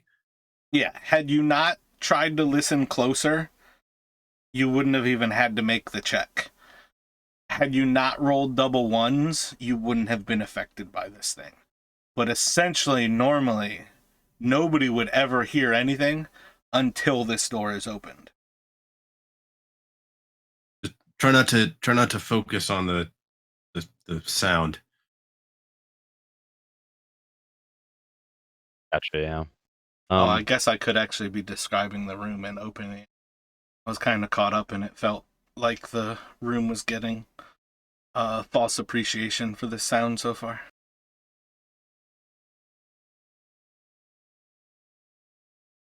So you see a large room, about, I think, like 35 or 40 feet by 30.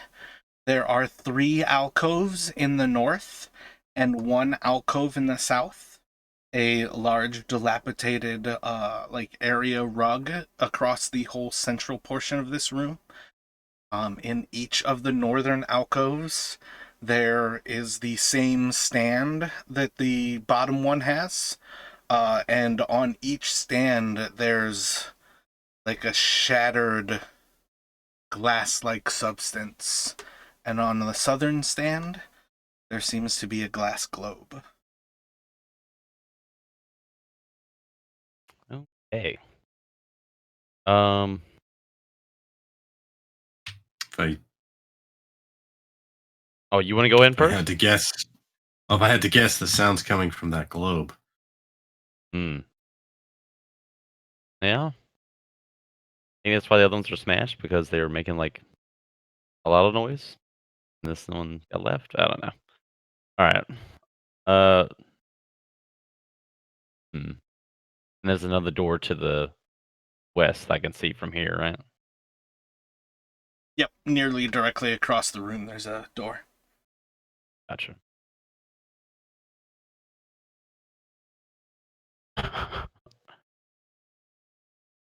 Okay. Alright. I'm gonna walk in and I'm going to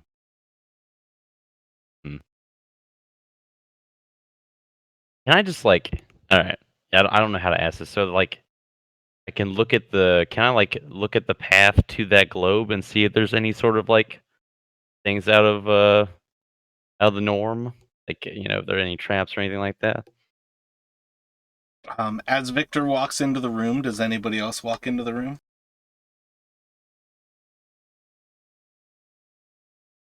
Yeah, Nope. just report it. Justin, are you following with? Yeah, I mean, depending on how far he heads into the room, I'd be following behind him. I'll step to the side if everyone else looks like they're coming in, I'll let them come in. And Burke, are you following in as well? No, I'm going to stand in the doorway and keep an eye on everybody. So you see as they walk into the room, one after another, they step across this threshold. Need all three of you who walked in to make a wisdom saving throw.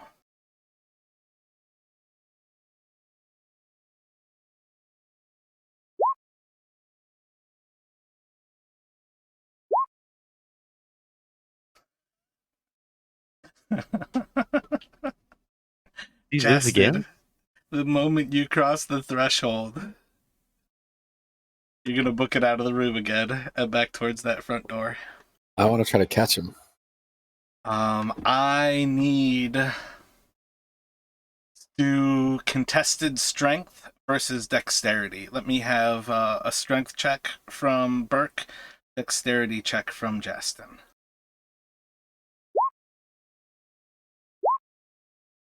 Ooh, interesting. Yeah, you're able to catch him, but he is Hold up, big flailing fella. like a madman. You think It's there's okay. just as likely that you're going to catch a punch here as you are able to round him up. It's all right. Mama's here, buddy. Gonna be okay. I'm assuming I'm completely, like, essentially senseless at this point. Like, I can't. You are a reason. raving I'm just trying lunatic to right get now. out. Yeah. Like, Let me go. As far as tempting, never take a player's agency, this is one of those moments where you are currently essentially doing what I tell you, because right now that is more an NPC than your character. Right. Essentially, I'm kind of thinking like I'm charmed. I do whatever. It's nothing to be afraid of, man. It's gonna be all right. Stay here with me. It's gonna be all right. Is there anything noticeably different about him, about Jaston?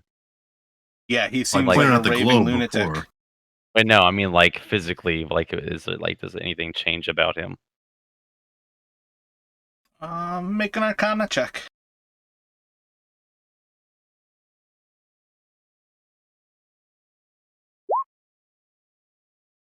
Seems to be charmed. Okay. You've seen magic like this Confirm it. before where somebody loses their ability to make decisions, and this is clearly what's happened to him.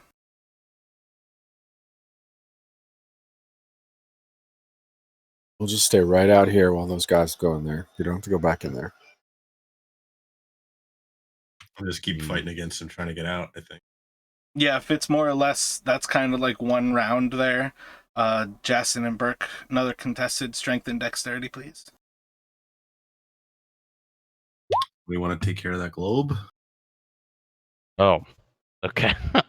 So it's gonna keep. This is okay. All right. We're gonna continue to keep doing this. All right.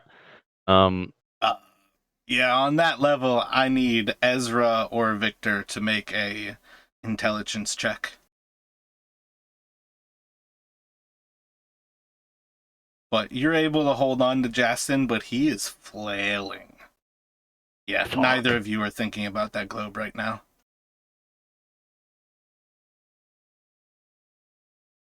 Hmm.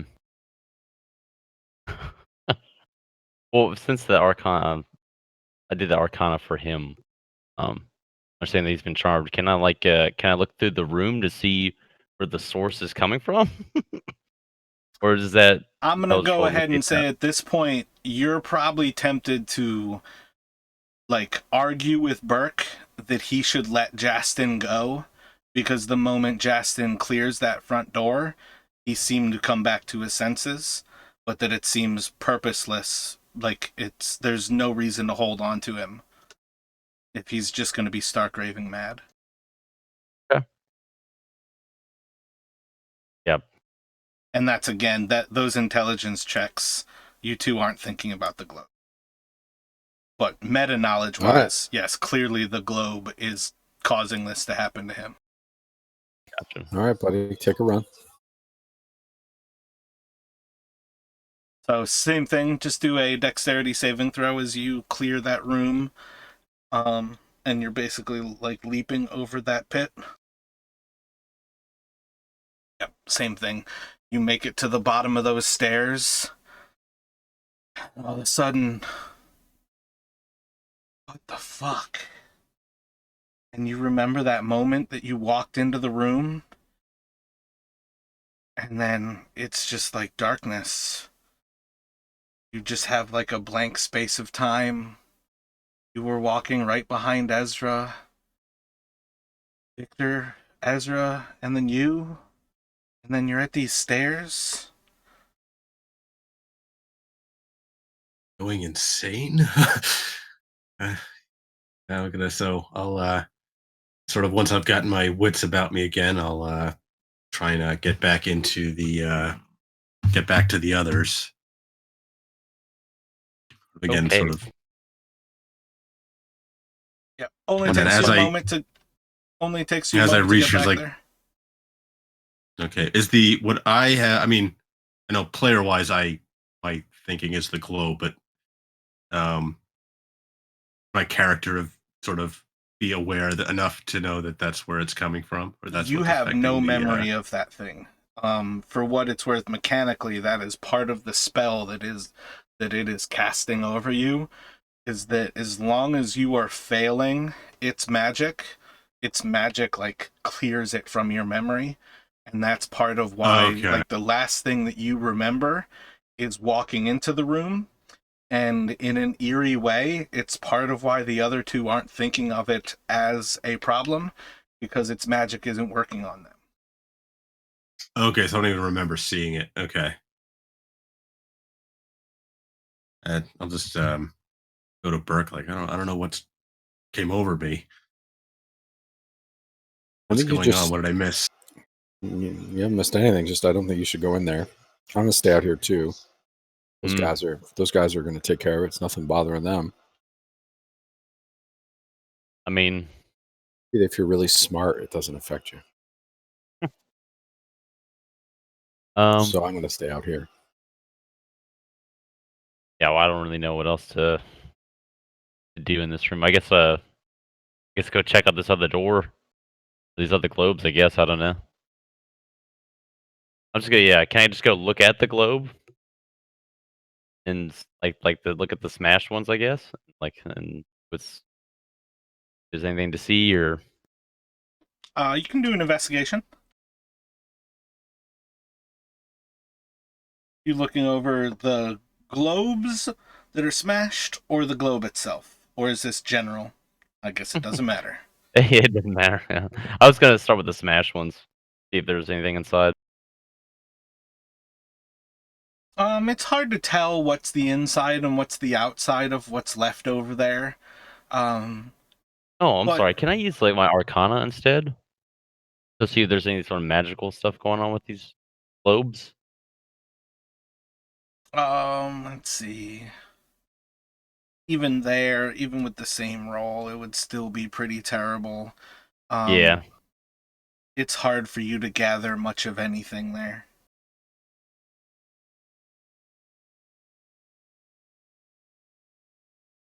All right. Well, I mean, Ezra, you see anything? Well, I can check the globe at the bottom. If we want to check the door. Yeah, I'll go look at the door. Okay, then I'll check the globe at the bottom.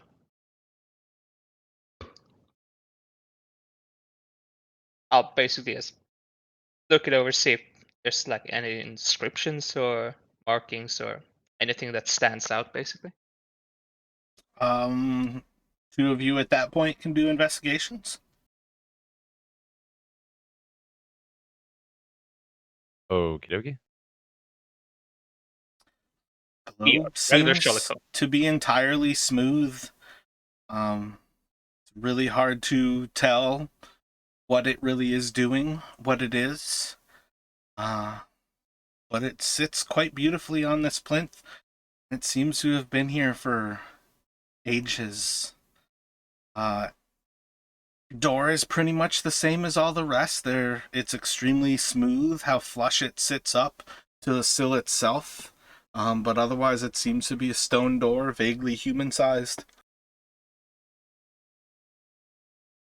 Well, I don't know if we can go any further with yeah, that thing going on.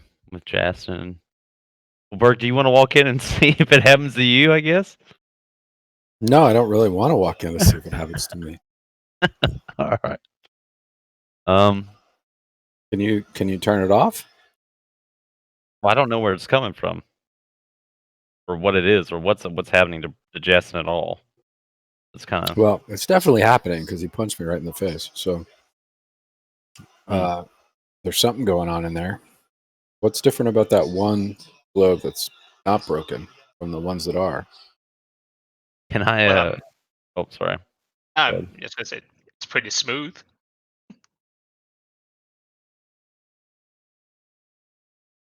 Can you take it off the pedestal thing? Like, is it? Can we disconnect it? I'll try to pick it up, see if it's loose. Seems to be almost weightless. Maybe a pound or so. Did we get what kind of material it was from? Like, was it a glass globe or?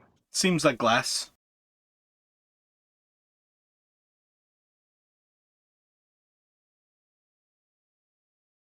Can I? Can I look at it again, or as he holds it up? Can I do anything else with it? What are you trying to do?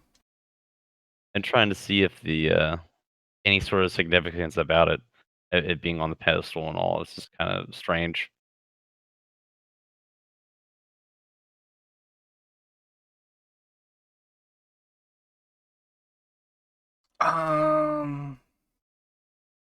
Significance of it on the pedestal. I don't really think there's anything for you to really discover there. Okay. That was kind of like his low-ass investigation. That he more or less, like, that's what he was, like, paying attention to, was how the pedestal seemed to be designed to hold this thing. But let's be honest, there's no need for a die roll for you to recognize that a circle fits inside of a circular dent. All right. All right. All right. Well, Should we drop it off the side of the cliff outside and then could try to come back and maybe it won't mean- freak Justin out? well, I don't think we've determined that, right? That's the whole point. Like, for our dancing, like, going around in circles, is that we haven't determined that that's the source of it. If you bring it out into this room that we're in and Justin runs away again, then we'll know it's that, right? All right. Well, I mean, a globe is probably worth a lot of money, right? Like, there's pure glass, right? So It's hard to make round stuff without a lathe. whatever.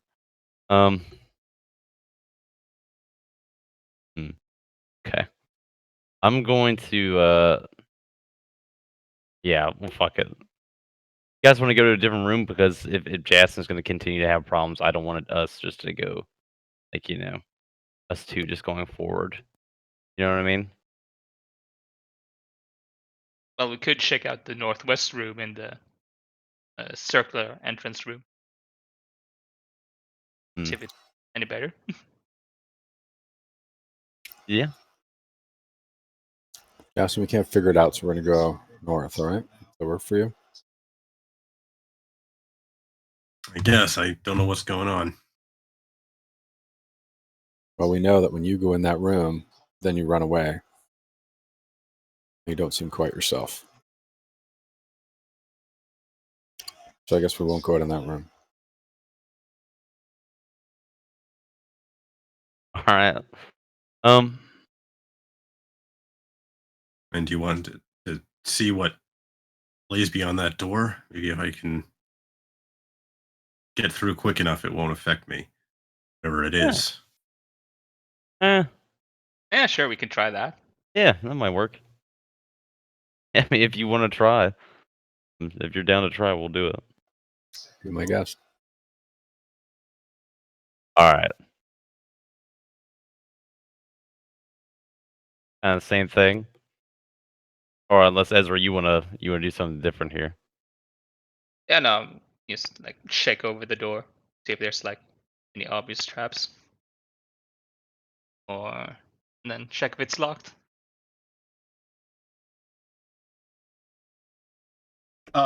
You're gonna search it again? Is that what you're All right, we saying? did search. Because Ty basically would have told you, like, yeah, there's nothing on that door. I already looked. Yeah, So, sorry, do I you forgot trust about him? that. Yeah, I trust him. Yep. So you're just Mhm. opening the door. Yep.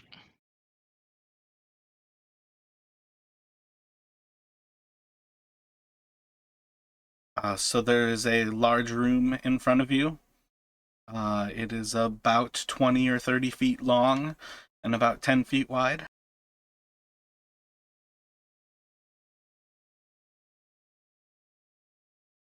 Okay. Oh, so you're going in? Oh yeah. All right. I'm gonna make sure that they're Burke and Jasper are coming in before I go into the next room. Is the room clear? I can check. Uh, See if I see anything. Seems to be clear. There's a door on the opposite side. Yeah, not relay that back to the everyone. All right, so I'll tell Burke to don't let me try to flee again, and I'm going to try to get across this room and into the room with Ezra as quickly as I can. Like So dash. roll a wisdom saving throw for me.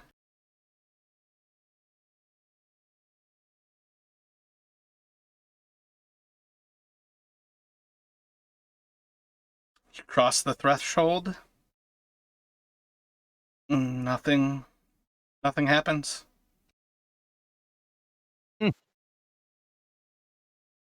Okay. So you cover the room in a split second. Because you would still be essentially dashing across like your plan. Right. Yeah. So 90 feet in 6 seconds or whatever. nice.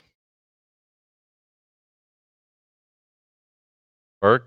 And I wouldn't have really had time to check that room as I'm just trying to get across it as quickly as possible. So once I get into this room, I'm just gonna catch my breath from the quick sprint and just wait for Burke. All right, I'm gonna dip my toe in, go in the room. Roll a wisdom saving throw. Burke immediately runs out of the room. Make God a damn it. dexterity saving throw for me.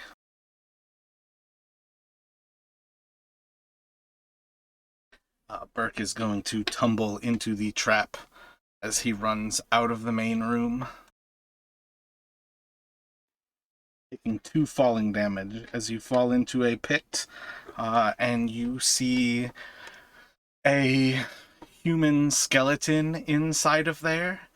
As about 5 seconds passes and the floor above you closes over your head.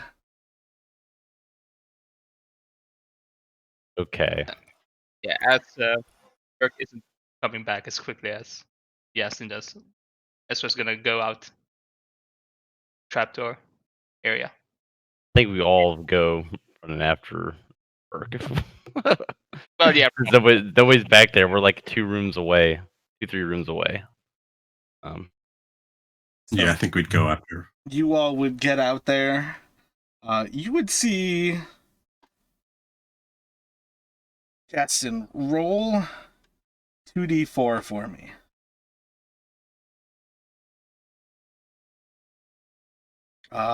Yeah, you guys would see 3 different footprints on top of the trapped tile. One clearly, Justin, you would recognize as your own, and the other 2 you would recognize as Burke's, and it would really stand out to you because you see no more of his footprints leaving this place. And also, being as somebody with his shield currently casting light, you would expect to see him on the stairs, apparently climbing, had he not been in sight, and he is not in sight. I think he may have fallen in. We need to get that get this door open again. Gonna try and put pressure on it while standing sort of not on top of it, essentially like use like my blade or something to try and trigger it. Do an intelligence check for me. I guess no, do it as wisdom.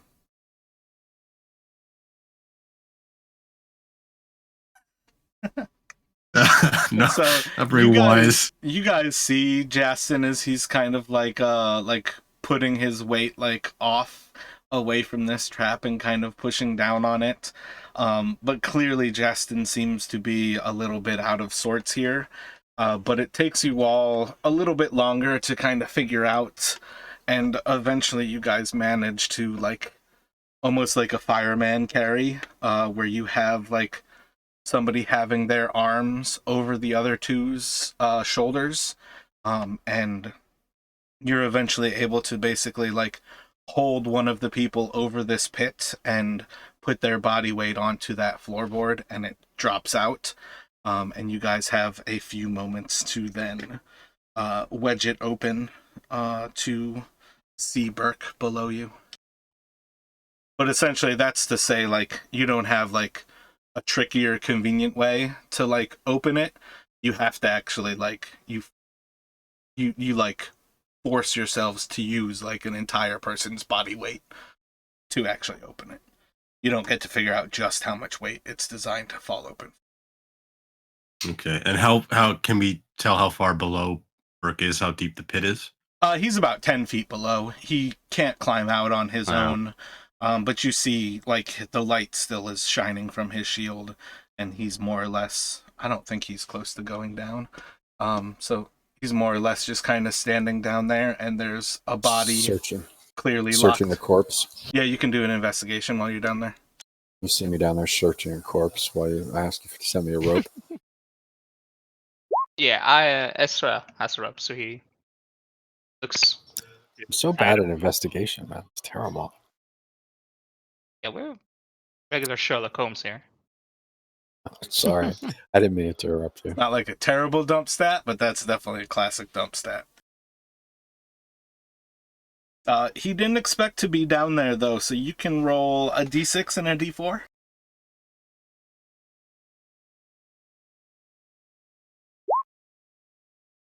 Guy had 6 gold and 2 silver on him. Pretty good search. You guys throw me a rope, or should I throw one up to you? Yeah, I Ezra got one. can. Oh, okay. Go for you, yours. You can do it. You probably. Wait, are you stronger than me, or we're all pulling the fucking rope? We're all Yeah, pulling with the all of fucking you, rope. once you actually put effort into getting Burke out of there, you get him out. Okay. All right. Since So it wasn't just me then. no, There, obviously. God damn it. Something about that room or that noise. Yeah, I don't know what's going on. There's nothing really in that room. Yeah, no, except for those like pedestals, with like crushed glass things. Doesn't seem to be important. Let's see. Justin, roll intelligence with advantage, and then I think Arcana from Victor, and Ezra, I think you could do maybe history or religion. Yeah, it's not even going to really matter at that point with those two rolls. You're pretty sure as a criminal of note, if you're going to hide something behind a security wall, somebody willfully running from your safe is a really, really powerful way to protect the things you care for. And Victor kind of confirms that with like some of his knowledge of like how this magic is working, because that's also the first time that you remember the globe.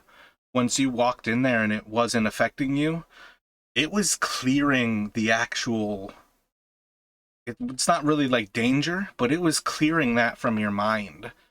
And as far as being a criminal and a thief goes, like, that's a pretty powerful ability there. It's definitely some sort of deterrent. I think there's something worth, something valuable worth protecting. Get to it. Oh, Let's smash it. yeah, that might be better. I don't know if we can keep something like that. I don't know how to control it. I think we should throw it over the side, though, instead of letting it explode in there. If it explodes. Obviously, they can be destroyed. The other three are smashed. Can I Shoot it with an arrow while we're outside the room.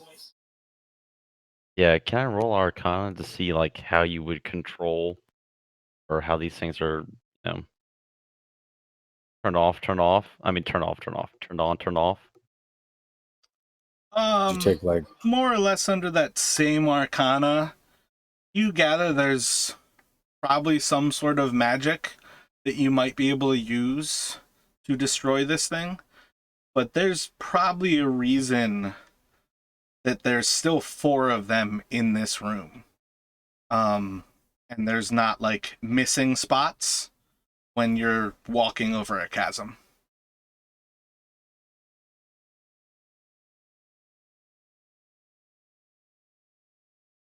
So were Anyway, there 4 in the room, or were there 3 broken ones and 1 good one in the room? I guess I 3 heard it that broken way. on the north side and 1 complete one on the south side.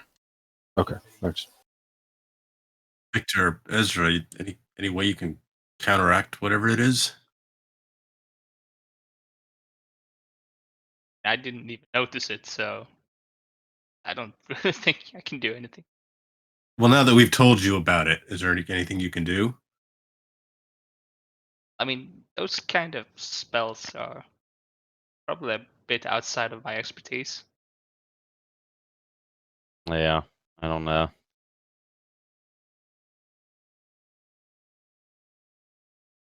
Burke wants to see if he can wedge the pit trap open, like closed. Is that a thing that I can do? That it'll stay closed if we go back in there and someone runs out? We dismantle it.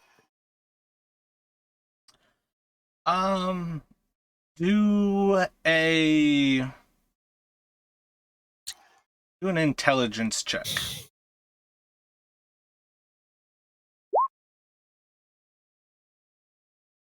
You fumble about it for 10 or so minutes, 15 minutes, and it just doesn't feel like you can manage it. The stonework of this place seems to be of such a fine level that you just don't have a way to disarm it right now.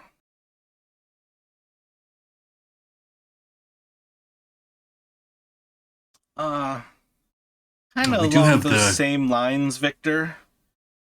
You don't have Dispel Magic, but if there's a magical way to destroy something, Shatter is one of those ways.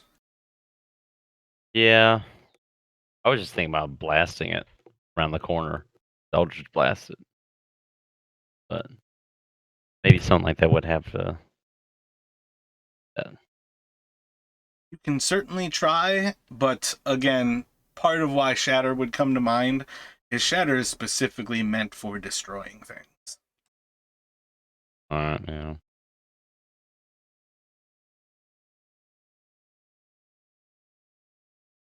Yeah. On.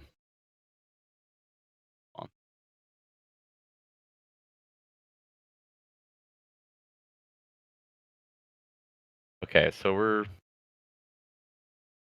determined now we're not going to keep this thing, right? Not going to try and keep this thing? Probably not. No, I don't think we really want to carry it around with Justin and me running away from it all the time. You already Alright. have the insight that there's a reason there's 4 of them in that room. Somebody destroyed them because they, probably are locked in that room with magic. That's part of what I was saying with that 21. Okay. Alright, so yeah, I'm going to go back and, I don't know if I'm going to go into. I have a thought. Should we just try placing, replacing the whole orb with one of the broken ones? If anything happens.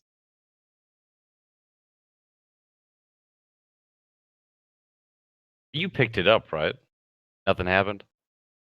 Yeah, no, nothing happened, but might be if there's different placements. I don't know.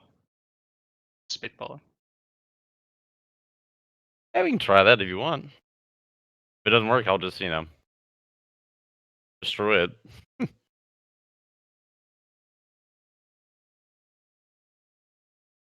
You guys okay with trying that real quick? Totally. You guys are walking back in there to swap them back over. I was gonna, I'm going to be right out here. yeah, I was gonna Yeah. swap. Ezra's gonna try. Okay, I'll walk in there with you. Okay. Jason, are you staying out there? Yeah, I'm staying outside, and I'm telling him it's safer to just destroy it. Oh, we should probably stop fucking around and just destroy it, right? Yeah, so you guys walk back in there. Seems to have no effect on you two. You can play hot potato as much as you like, moving it to different pillars. Nothing happens. Okay. You gotta try it, right? Whatever. All right. Then I will Then should we just try destroying them? Yeah, I'll tell him to get a safe distance and everything, and Oh, okay. All right, so it's I'm gonna cast Shatter on it.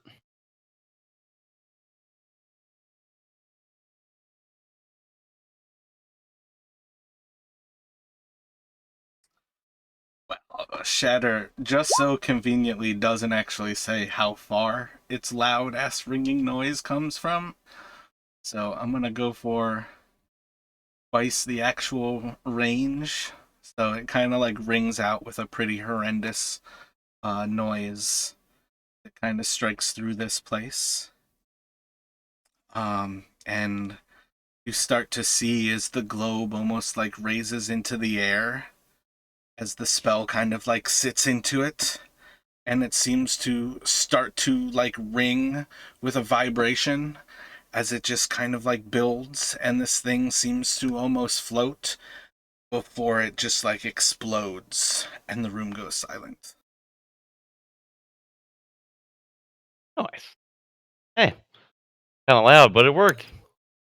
Justin gives I guess. Justin and Berkshire a little look. Thank you, Victor. Thanks, guys. Yeah. It took us a minute, but we figured it out. And if Justin went in the room without running away, then I think Burke thinks he can go in there now. I mean, once the he would have gone in once the noise died. I think by this point, he knows that's what was affecting him. Burke walks in and nothing happens. Great. Let's see what this globe was protecting. Across the room and go into the next room to the west. Let's see. Justin, make a dexterity saving throw.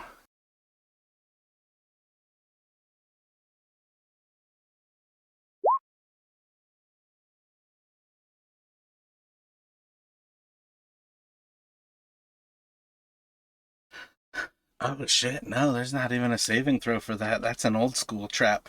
Yeah, so Justin, as you walk into that hallway and step onto the second set of plates in there, your foot kind of drops an extra inch as the plate seems to lower, and as it kind of draws your attention, you see, oh, okay, it's an actual to hit. It's not an automatic. That's what it is. Fucking two. Fucking two. As you look down and see your foot dropping with this pressure plate below your foot, an arrow shoots across this room and flies between all four of you and sticks into the wall behind you. Shit. Yeah, let out a pretty loud curse as the flies past my face. You notice the distraction of this orb. There's a pretty massive set of pressure plates in the center of this hallway, and that the tile, that's the fucking word I've been looking for. The tile that you're standing on is one of four pressure plates in this room. The one south of it and then the two to your west are also pressure plates. Okay, so I'll point out the pressure plates that I've spotted to the others and say, see if we can say jump across. Going to back up and try and get a running start and try to leap across that 10 feet. Yeah, it only takes a moment for the plate to actually reset itself back to the normal height of all the rest. And then essentially, anybody trying to cross it with a long jump, essentially all you're looking for is to not roll a 1 in the dexterity check, but it's just a dexterity check to cover it. I will attempt this. So that'll be an arrow in my face, right? Yeah, I mean, it's Well, I would suggest essentially maybe not to check that you can make it, but that you make sure not to run too far before you go across.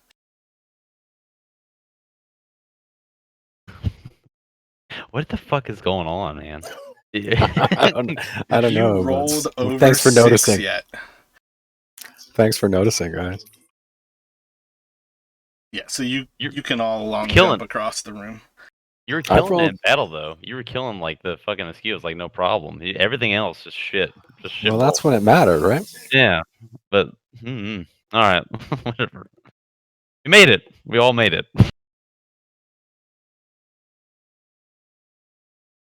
Okay, so I'm going to take a very careful look at this door, searching for any final traps on the door. Seems like a door like all the rest, but do an investigation.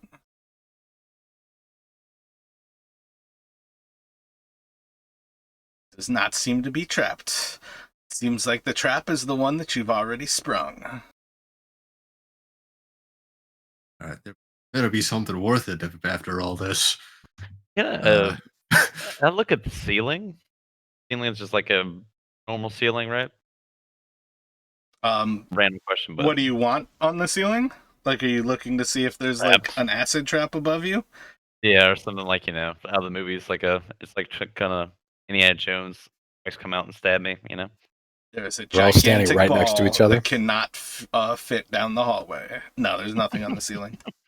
Okay, all right. We can go through this door, I guess. Yeah, so I'll go ahead and does this door open inwards towards us? Oh, or push it in.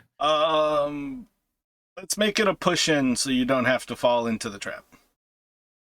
Okay, yeah. All right, yeah. So I'm gonna go ahead and open the door. see a room about 40 or 50 feet left and right, and about 20 feet wide. There does not appear to be a door, but there is a large dragon statue with a small globe about the size of its skull in one of its claws, and it is extended out just in front of its face, and the dragon seems to be staring into this orb.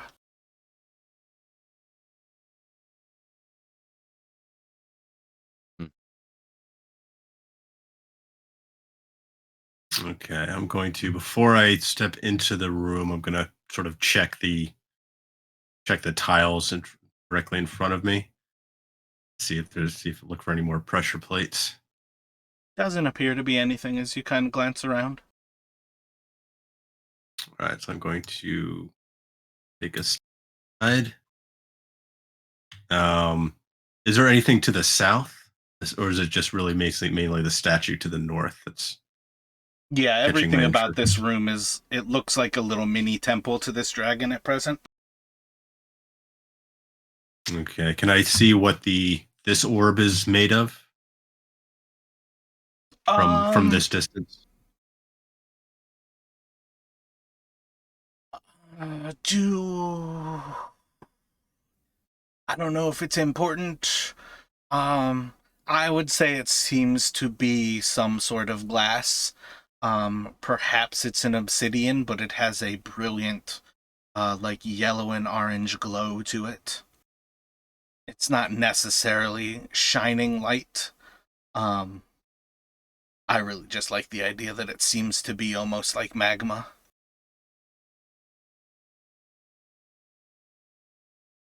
Okay. The going to sort of checking for traps. I'm going to start sort of moving closer to it. Yeah, as you move closer, you notice that there's like a script, like kind of drawn across the plinth that the dragon stands on. Sorry, I didn't catch a what drawn across it. There seems to be some sort of script.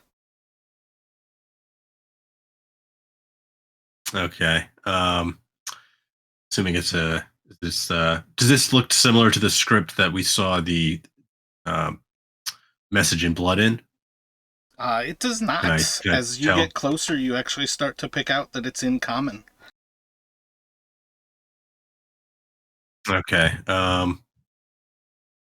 What is it? Can I tell what it says? All right, so random spoiler. I'm not sure if Ty or Chris watched the first of the B Team episodes, but I don't think I actually recognized that I was going to use this dungeon for this part of the game.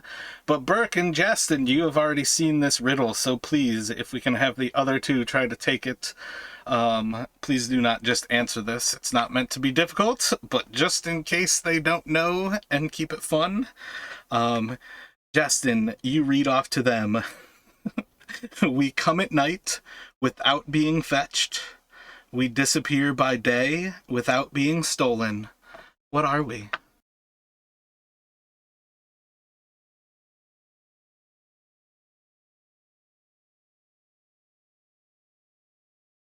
Go ahead and step into the room here. What was that again?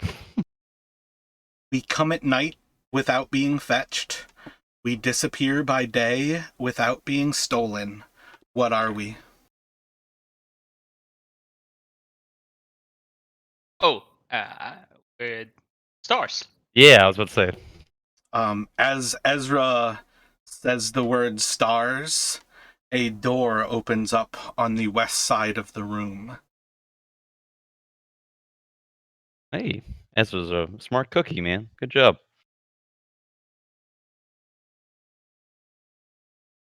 Well, I have to use the brain sometimes. Yeah, my Yeah, first well group done, I ever Ezra. ran this for did not get it. And that was part of why when I ran it for Burke and Jackson, I like put the stars throughout the actual hallway leading up to that, like the formica into the ceiling. And I'm like describing the sun in this dragon's hand, and you don't think of stars? It was so fucking funny to me. Well, I'm glad you got it because I don't think I wanted to see what would happen if you guessed wrong. So Well, good job, Chris. One of the things that I like about riddles is the first stage is actually giving a riddle to the players and seeing how the players sit.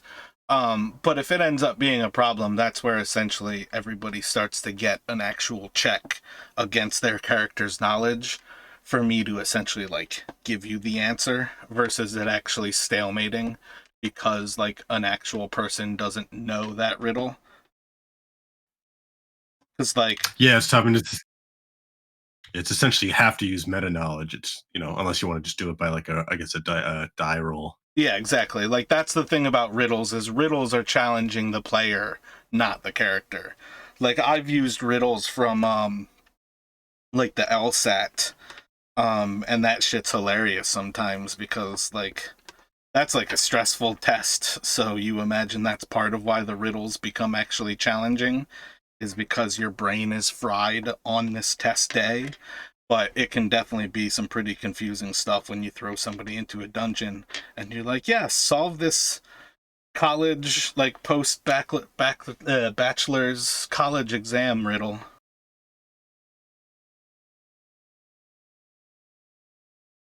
Yeah, I remember the LSAT. So So I said that wrong. The door doesn't actually open up, but you see like a door like form on the opposite wall. okay, so I'm going to. Although I should open it so you're not like skeptical of a trap. I mean, I would still be sort of checking the tiles as I walk, but I would make my way over to the door. Is there anything on the door? Symbols or It's pretty similar to all the rest. There's there's certainly like carvings into the door itself.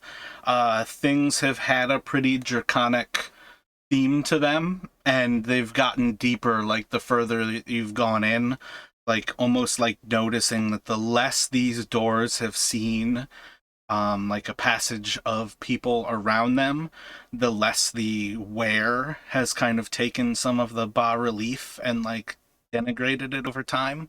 So this is one of the initial ones that it to itself is a work of art.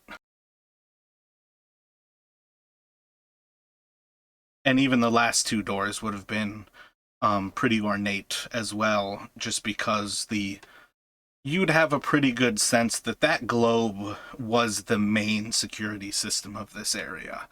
And the spear trap in the hallway is kind of like a fallback, but the globe was the main security system. okay. All right. Let's see what we came all this way for. I'm gonna go ahead and open the door.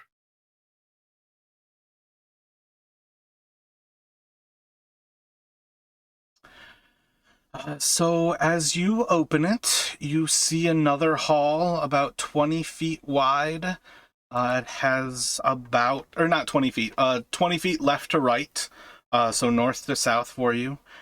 There are 6 different corridors, or not corridors, little like alcoves that seem to have statues standing in. Oh, damn it. Those are actually in view right now, aren't they?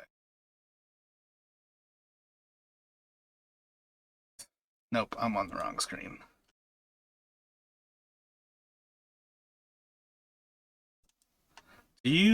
What do you see right now on this board? I can see the room to the west of where Justin's standing. All right, Like the I psyched alcoves. myself out there. Okay, so you see this room about 20 feet left to right as you're like looking through this 10-foot wide doorway. The platform that you're looking across this actual room is probably about 30 or so feet long before it drops off into what appears to be a pit that actually seems to have like a sort of a like red glow, very reminiscent of the magma like ball in the dragon's hand.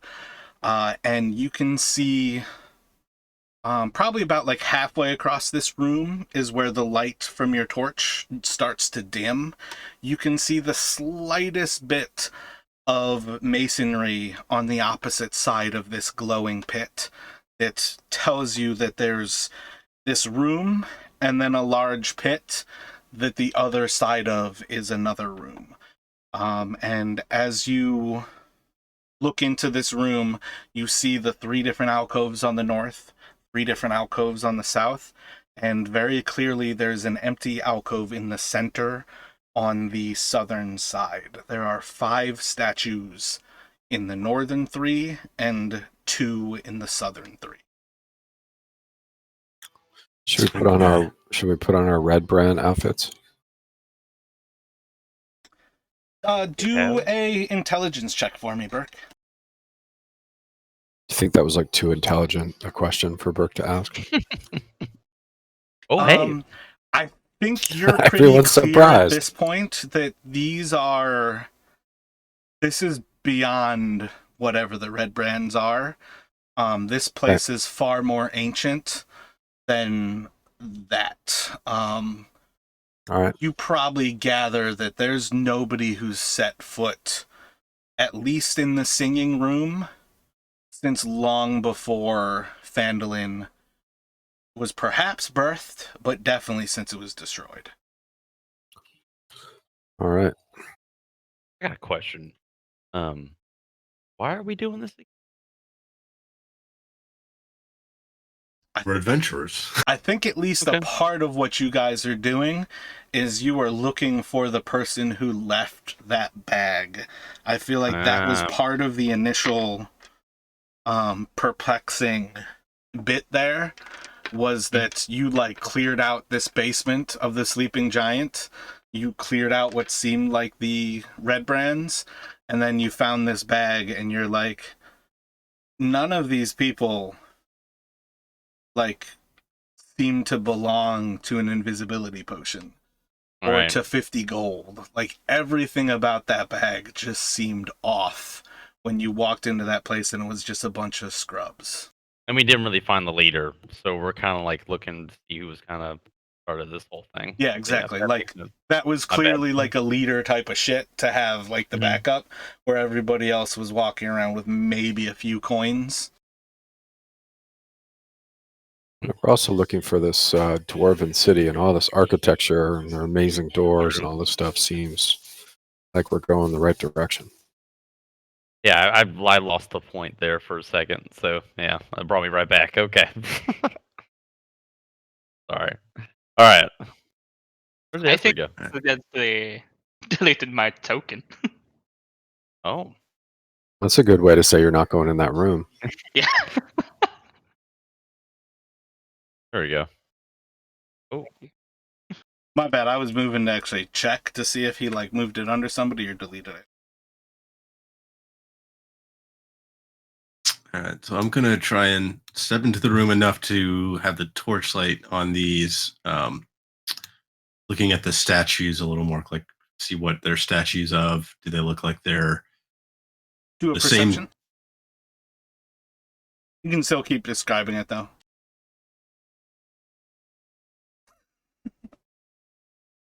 Yeah, not gonna notice much. They seem to be statues of humanoids, of warriors, but that's probably about what you gather there. Okay. I'm going to step up next to him with my shield and have some more light on things. So I think the light of your shield is going to reach to about the opposite side of the room where the floor drops out. And then you would see in the dim light as it crosses, let me count these actually. Yeah, so the bright light of your shield's going to cover most of this room. And then the dim light is going to cast into a little bit of the room across the pit. And you'll see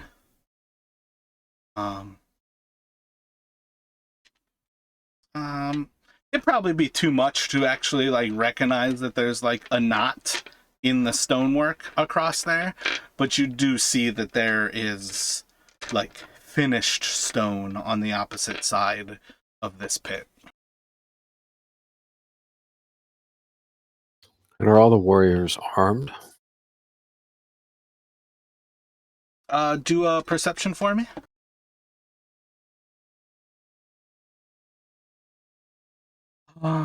Yeah, so 3 of the warriors seem to be holding like long swords, approximately like 3/4 length of their height. 2 of them seem to be holding like battle axes of sorts. No, not battle axes. I'm trying to think offhand real quick and it's not coming to mind. Trying to think of something more elegant, because you would start to notice that they seem to be a little bit more slender than your typical humanoid. Do a...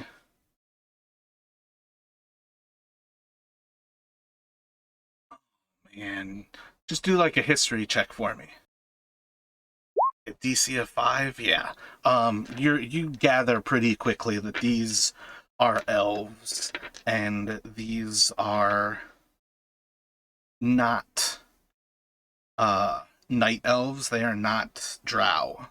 But again, like in this mythos, they're far more something that is often told to kids as like a warning about other cultures and people to fear, more than somebody that you would really expect to ever come across in life.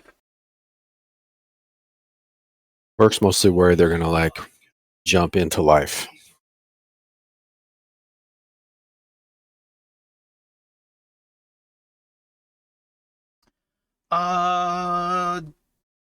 You can either do an investigation with Justin, or you can give him advantage. I'll give him advantage.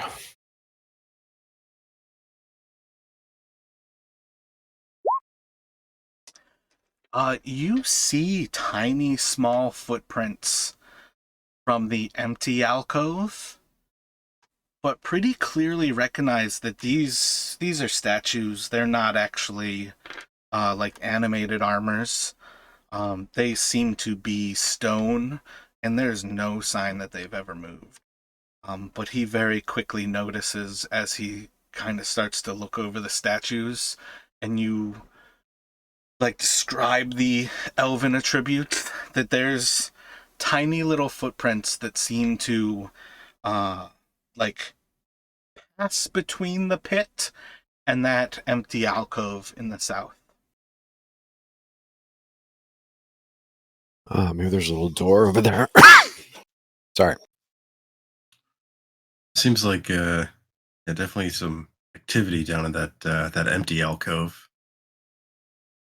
Are you guys still essentially doing this from that entryway? Yeah, we're like standing in front of the door having a chat about what we see, right? And I think after this, I don't know, Jess would start to move in.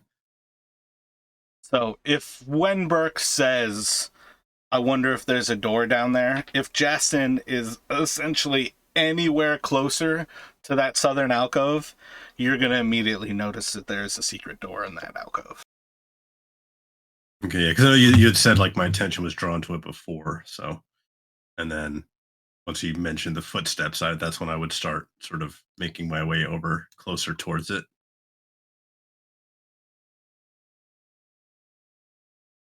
Let me have an Arcana from Victor, and then anybody with nature or survival do a check.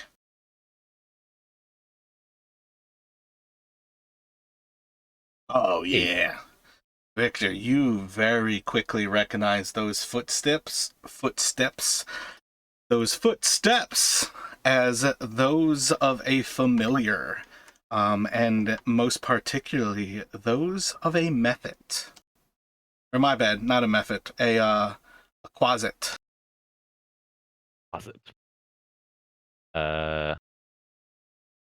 Hey, I relay that to everybody else. What is a what is that?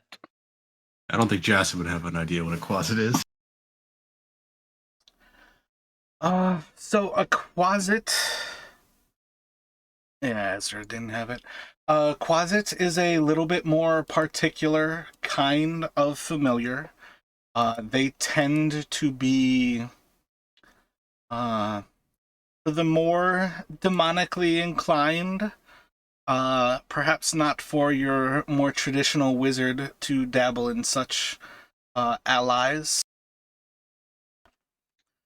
Quasits in particular, though, are tiny little, and I want to say offhand, little demons.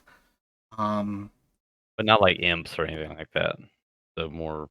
It's closer to that line of like a normal wizard gets like a fey creature, and that fey creature can take like animal forms.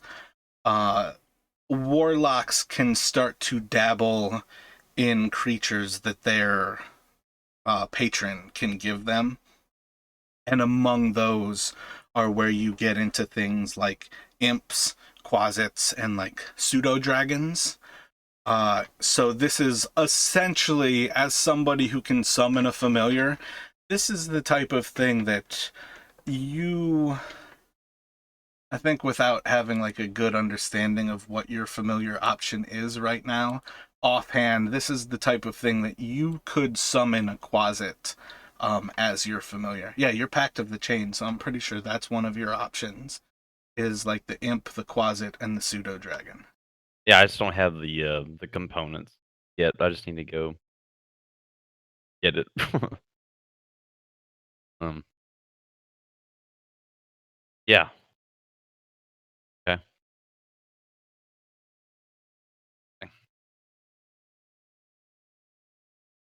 Do these closet footprints look fairly recent?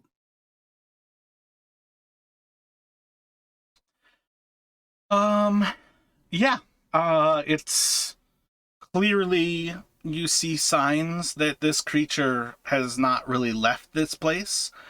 No, I probably jumped the gun there. Do a wisdom check for me, and then I think Victor can do a history.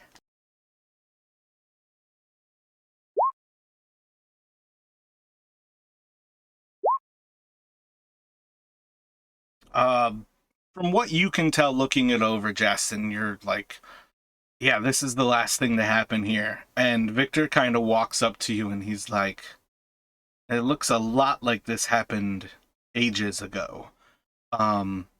And Victor kind of like gathers, this creature seems to have walked out of this alcove many years ago. And it just seems to have walked out of the alcove, head off to the west, and it doesn't appear to have ever come back.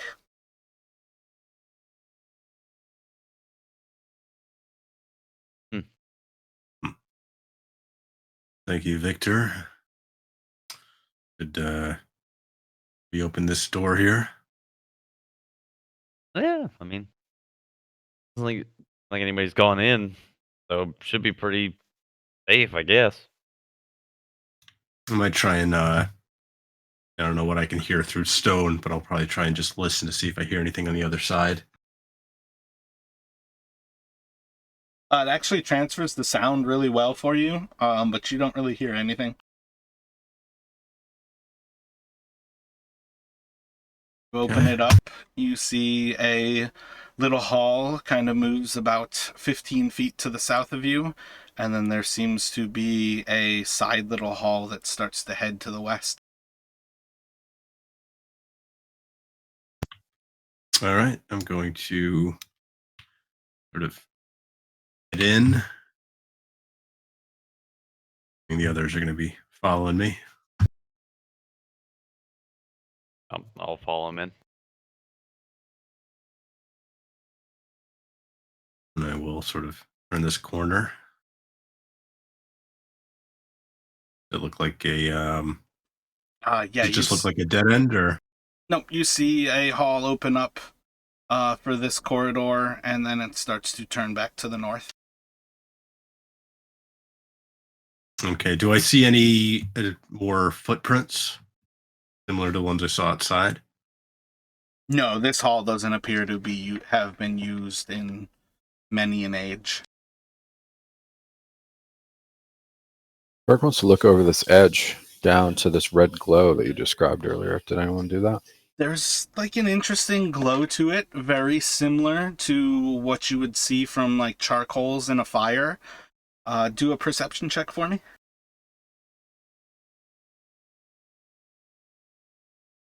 You actually see that there's almost like a glassy black fluid quality to how this flame or this magma like sits. Do an insight. And as you kind of like stare into this, almost like mesmerized by it, you very quickly begin to recognize that there are creatures, oozes at the bottom of this pit. And for whatever it is, they're like feeding off of the heat and seem at present to be trapped in the pit, happy in the pit, but at least not paying attention to you, and that's kind of a good thing. I'm going to back away slowly and quietly. And I'll whisper to these guys when I get up there that the pit's full of oozes. Of course it is. That doesn't sound good. But As you kind of like walk away from the pit, you hear a voice come from across the way, and it just goes,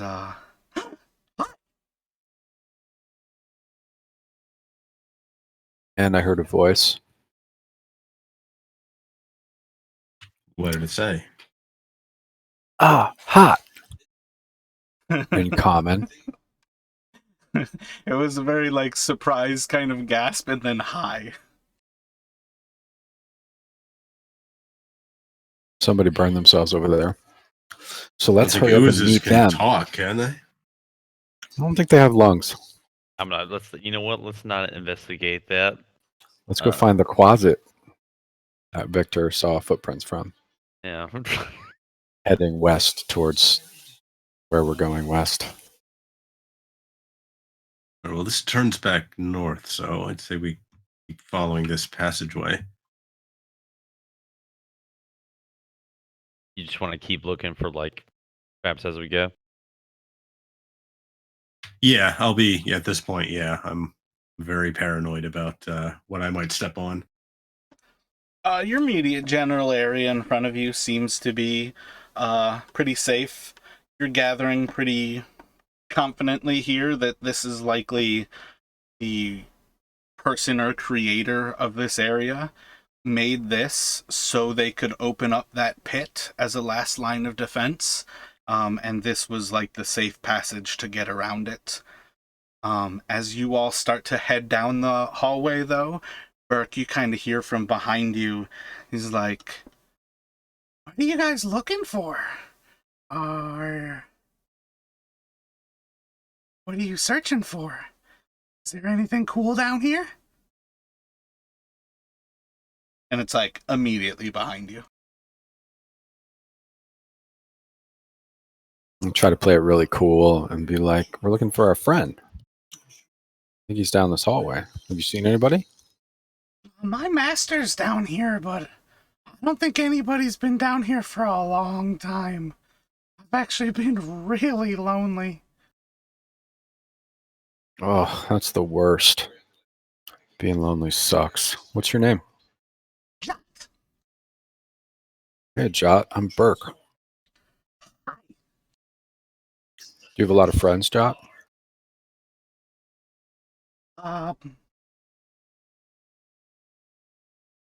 What are friends? Well, they're people that are fun to talk to and spend time with.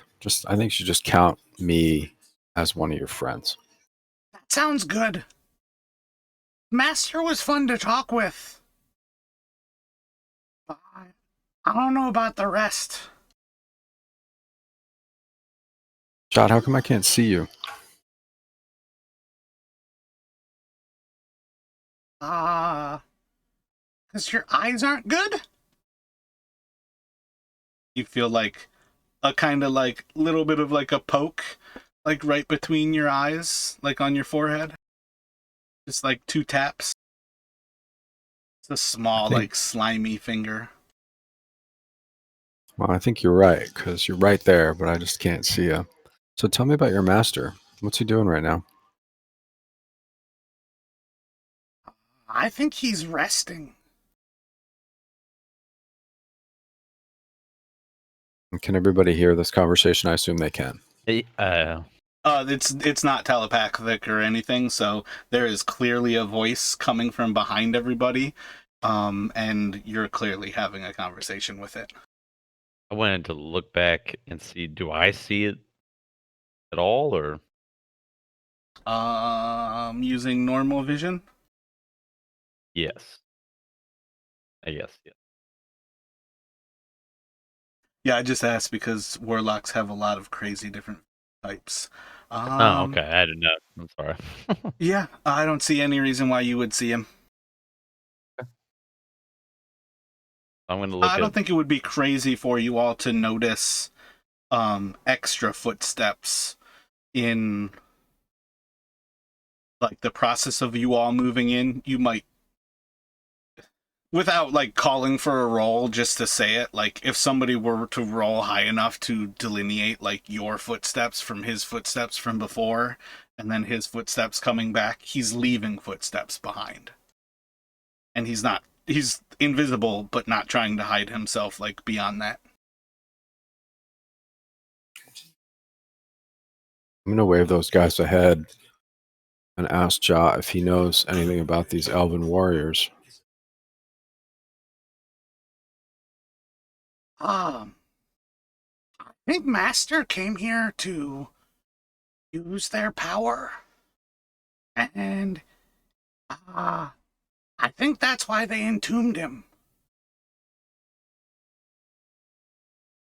Oh, so he's resting, but he's in a tomb of some sort. When is the last time you spoke with your master? Jot? Oh, last time he was outside. Like a couple of days, maybe, or a little bit longer. What's a day? It's like, I don't know, 3 meals, maybe? It was probably a day ago. Cool. Well, let's go see what's going on down there. Justin, what do you think? And perhaps we should try to move quietly so as not to awaken him. Want to be Oh, want your yeah, he was master being entombed grumpy. alive. I don't think you're gonna bother him. Ah, okay. Good to know. Have you not been able to get him out, Jot? They knew about me, so I can't help him. Let's see He's what's. being punished. Did your master do something bad? Now, what is bad? What did they entomb him for? Oh, a lot of people don't like liches. At least my Justin's face will blanch a little at that word. That's a word we would have heard of, I guess, at least. They do have a challenging reputation, it's true. Yeah, they did everything they could to stop him, so he's kind of like alive, but he never got to finish. Like, never got to really fully turn into a lich. Uh-huh. Hmm. That's a tricky thing to do. He felt like he was close. I often feel stealthy. You should try being invisible. People can't see you. That would help me so much. Can you show me how to do that? No, I can just turn myself invisible. Can you turn yourself visible? Yeah. I'd like to see what you look like. Make a wisdom saving throw.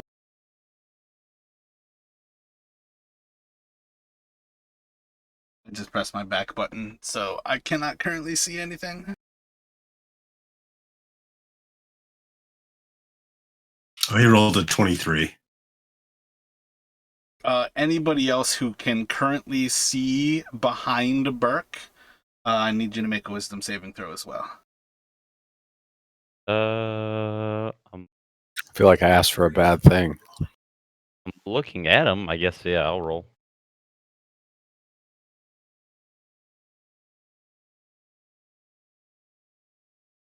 Hey, there we go. I hope that's good.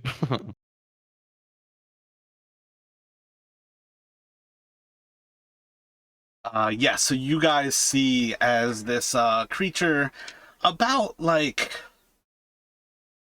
3.5 feet tall, looks a lot like insectoid almost in its limbs, really big bulbous black eyes, large horns almost about 3/4 of a foot tall, ears almost as long as its horns, big bulge of a humpback, and then a long tail almost 5 feet long behind it. Its legs are really squat for how tall it is, but you notice there's like an entire foreleg is like bent in, so it can stand almost like a third a third of its height taller, were it to like stand up higher. And as it kind of like comes into visibility, it's just like glaring its teeth, like kind of hissing at you. But it's clearly trying to frighten you as it shows itself, and as you guys don't react, it. Oh, well, I guess if you're not afraid, at least we can still be friends. You totally be friends, man. I understand why you go invisible. That's good. That's probably better for everybody. I wish you could teach me though. I really do.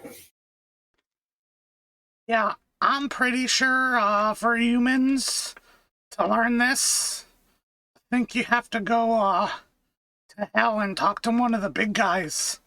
And then I think once you're there, you could probably only get back here by becoming somebody's slave. And did your master release you when he got entombed, or are you still? Oh no, that's why I'm here. I'm definitely still under his spell, and he's still alive, so that doesn't break it. Is breaking it something that you want?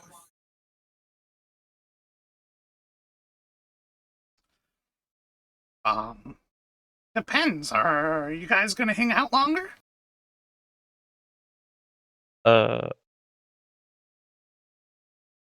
Yeah, we might be down here for a bit. This is a lot more comfortable than hell.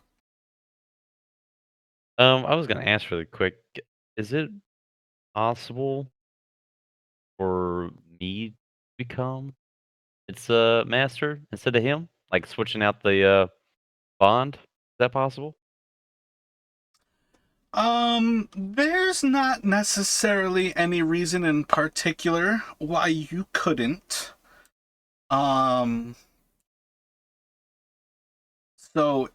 I feel like I slightly talked to you about some of the mechanics that I use on familiars. Usually being like some of the biggest things to keep in mind is that like no matter what your familiar is, you still have to treat it good. It's still like an individual. So I've had players who like send their familiars in like sacrifices, and that's a great way to get your familiar to like listen to exactly what you say and do everything that it can not to follow through. So that's one of those things where you can certainly turn Jot into your familiar, but it's essentially once you try to summon a familiar, that's going to always be your familiar.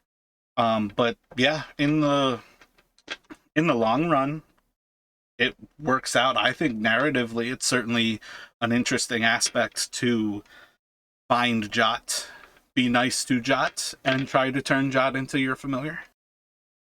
Okay, but just there's like I think like summoning, I can change him, but since I'm just making him Well, my that's what I familiar mean. now, Like, yeah. you can change the physical form that they show up in. Like, Find Familiar as a spell is going to give you the wizard version, whereas warlocks can get actual fiends that Yeah. wizards can't get. But, like, that's one of the things. Like, the form that they take is completely different from the fact that it's always the same familiar. Yeah. So you Alright. can't just, like, abuse a familiar and then when it starts to act out, get a new one. Like, your Find Familiar spell will always summon the same familiar, regardless of what form you force it to take. And again, that's one of the things that he's clearly tried to like telegraph here, where Right. like his master was someone who he enjoyed talking to, but it was not good company.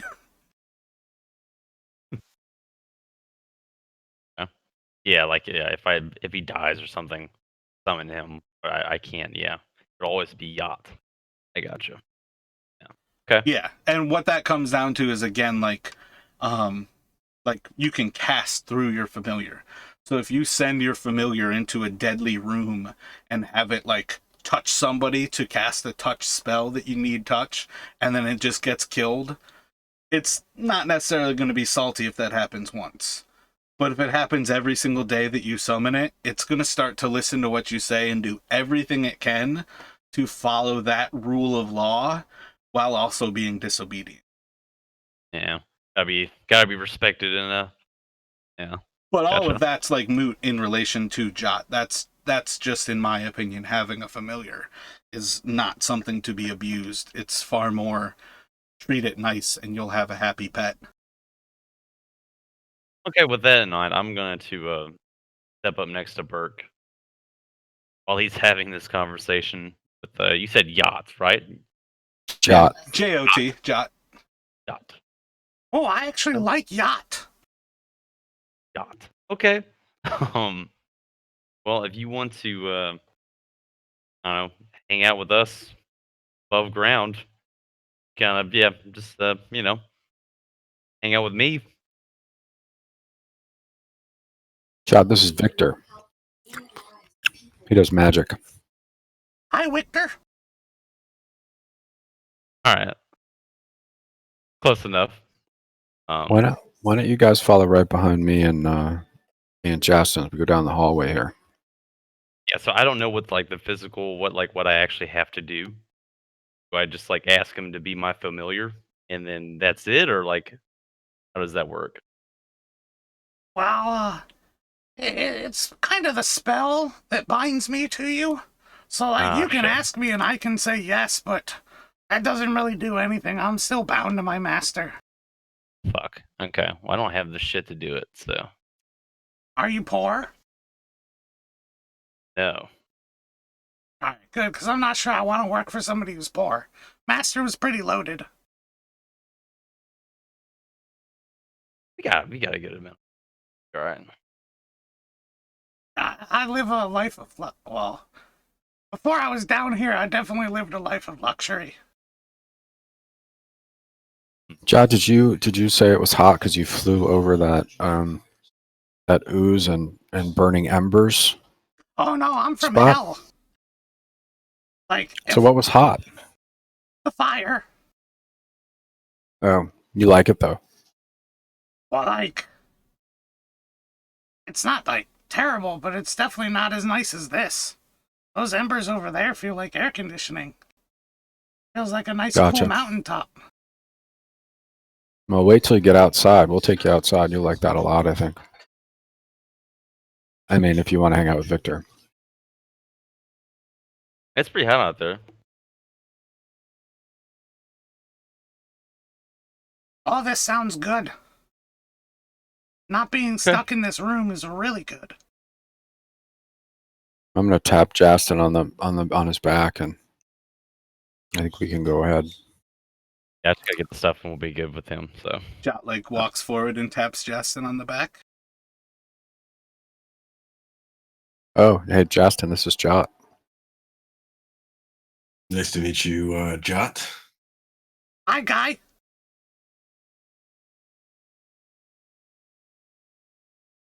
So I think we're going to try and quietly move up here and I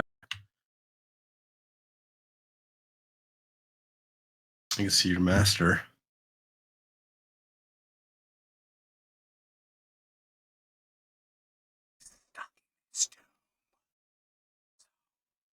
If you want to see him, you just have to take the stone off the top. Maybe not right away, Jot. Why don't you stay here with Victor for a moment? okay. Yeah. I'm gonna sort of whisper back to the others, suggest that maybe I try to sneak up and try and get a look at what's what's beyond this bend.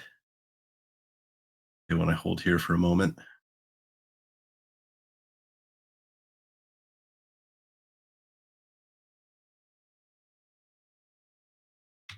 That sound good? Like, Yeah. Yep. opens your like backpack, Victor, and pulls out like a little letter and starts to read it. Oh, what's this? I'm gonna stop him and I'll give him a. Yeah, I don't have anything. Hold on, wait. Oh, they seem interesting. That's a good I'm gonna- question. I'll give him a. I'll give him like 2 gold pieces or something. And snatch the letter back. Just like see 2 like disembodied like pieces of gold kind of floating in front of Victor. Pretty clearly being chewed on right now. In the meantime, Justin's kind of try to stealthily move up to the end of the hallway.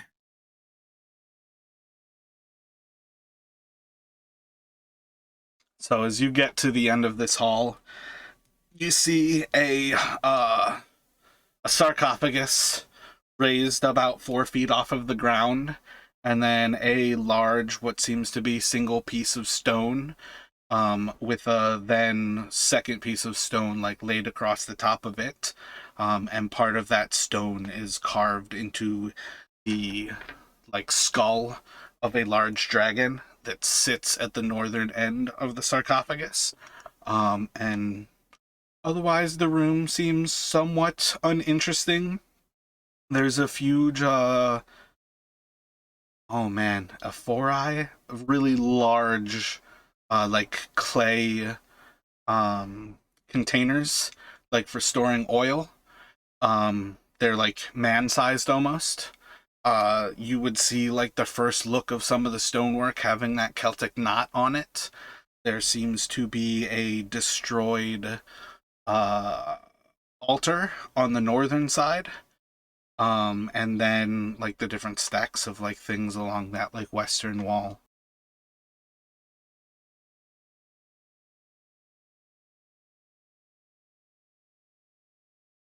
Okay. Do I hear anything coming from within the room?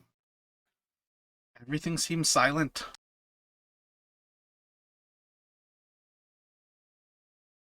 I'm going to stealthily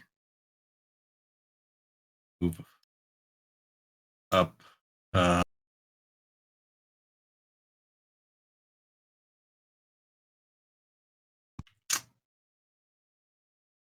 Still trying to move quietly, trying to just move into the room. Feet in.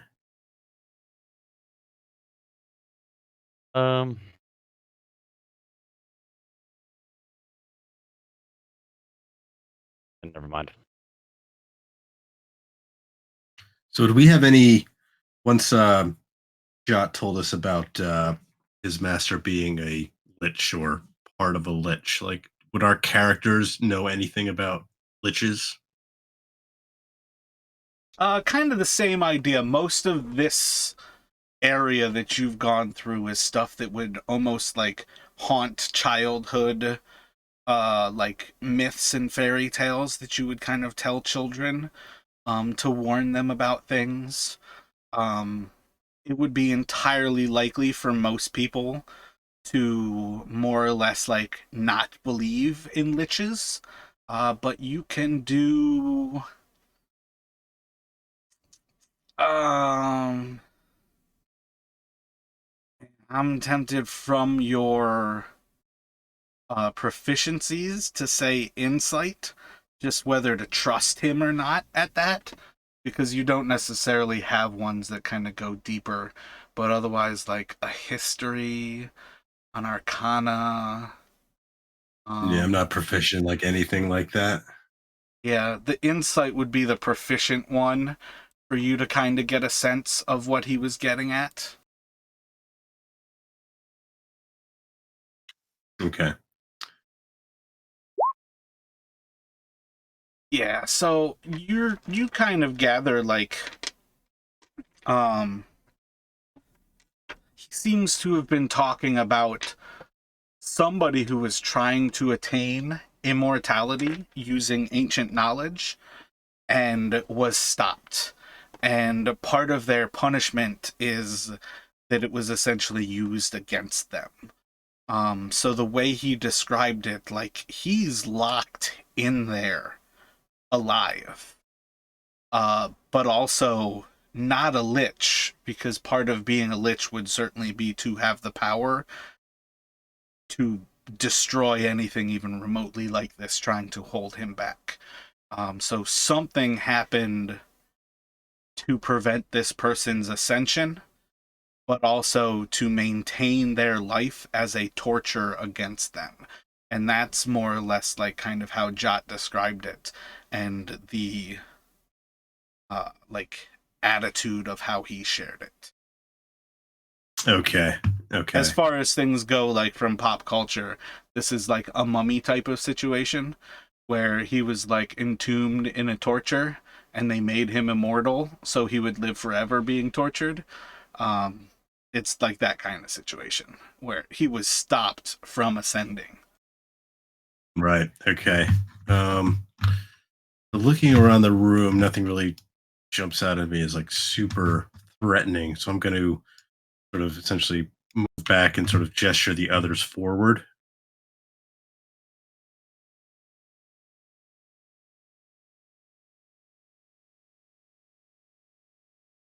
And kind of head back into the room.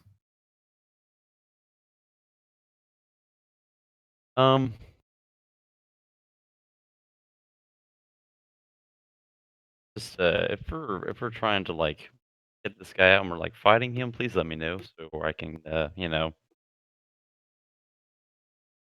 I don't have any intention of doing that. Okay, I wanted to make that clear before anything like that happened. I got him. I kind of gestured towards Yacht. I would like to know. Well, that's the only way to release Jot, right? No, I can just do the ritual again and just like cutting a new contract. It probably with me. wouldn't hurt though. I mean, can we kill him, Yacht? What if I have to serve two masters? Oh, it was so confusing. Let's can. Yeah, like I haven't been able to leave here in like.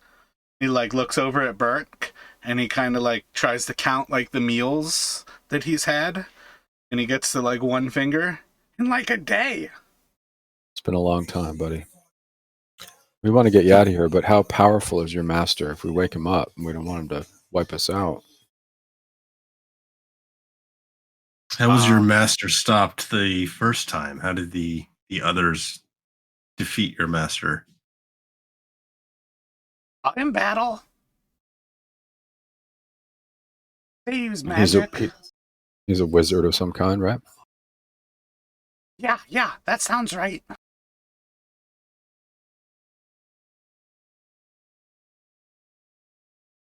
You know what his strongest spell is?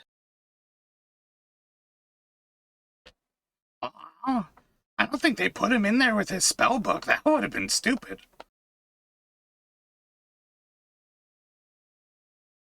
Oh, So if we let him out, what do you think will happen? I imagine he's gonna be angry. But he was never pleasant. Perhaps we should search the room first. Leave the yeah. sarcophagus to the end.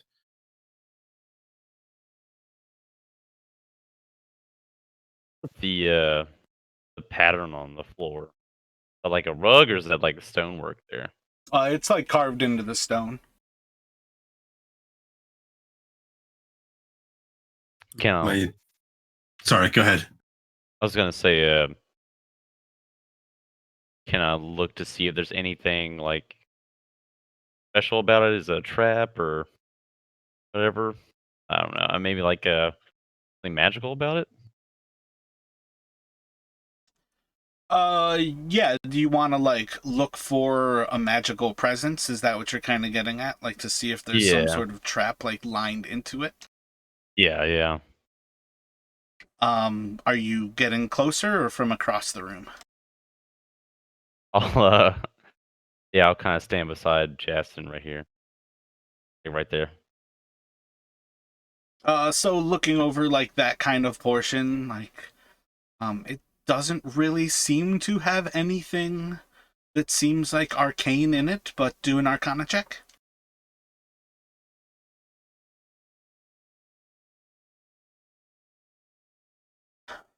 Uh, it seems like this might have been like the ritual room that this person used, and they are being entombed in it.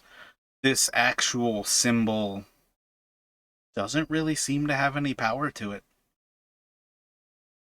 Okay. I want to check out the amphora and see if they're full or empty. Yeah, Jess was thinking the same thing. Maybe check one of them. They all seem to be full. And is it oil? Can we smell it if we can't see it? Yeah, without doing any sort of check or anything, it seems to be an oil. There's a lot of oil in this room. Somebody wanted to start a fire.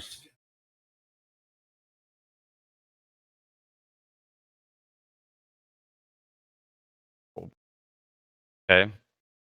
You want to like crack that thing open and dump the oil on them and set them on fire, Was thinking about it. and then push them into the pit somehow, some way. Maybe you'll die. I don't know. Great if we could fill his coffin up with oil before we opened it. Okay. All right. Still have the problem with like there's some sort of magic keeping him alive. What will like determine how to stop that yet, or You guys Well, seem seems like like sadists. I think you would get along real well in hell. If you ever want to well, become invisible. I'm very interested in being invisible, Jot. Most of this is about your freedom, though. That's really all we're concerned about, is trying to get you free.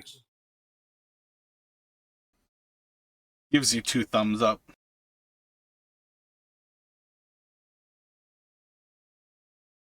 Is there anything interesting about the altar?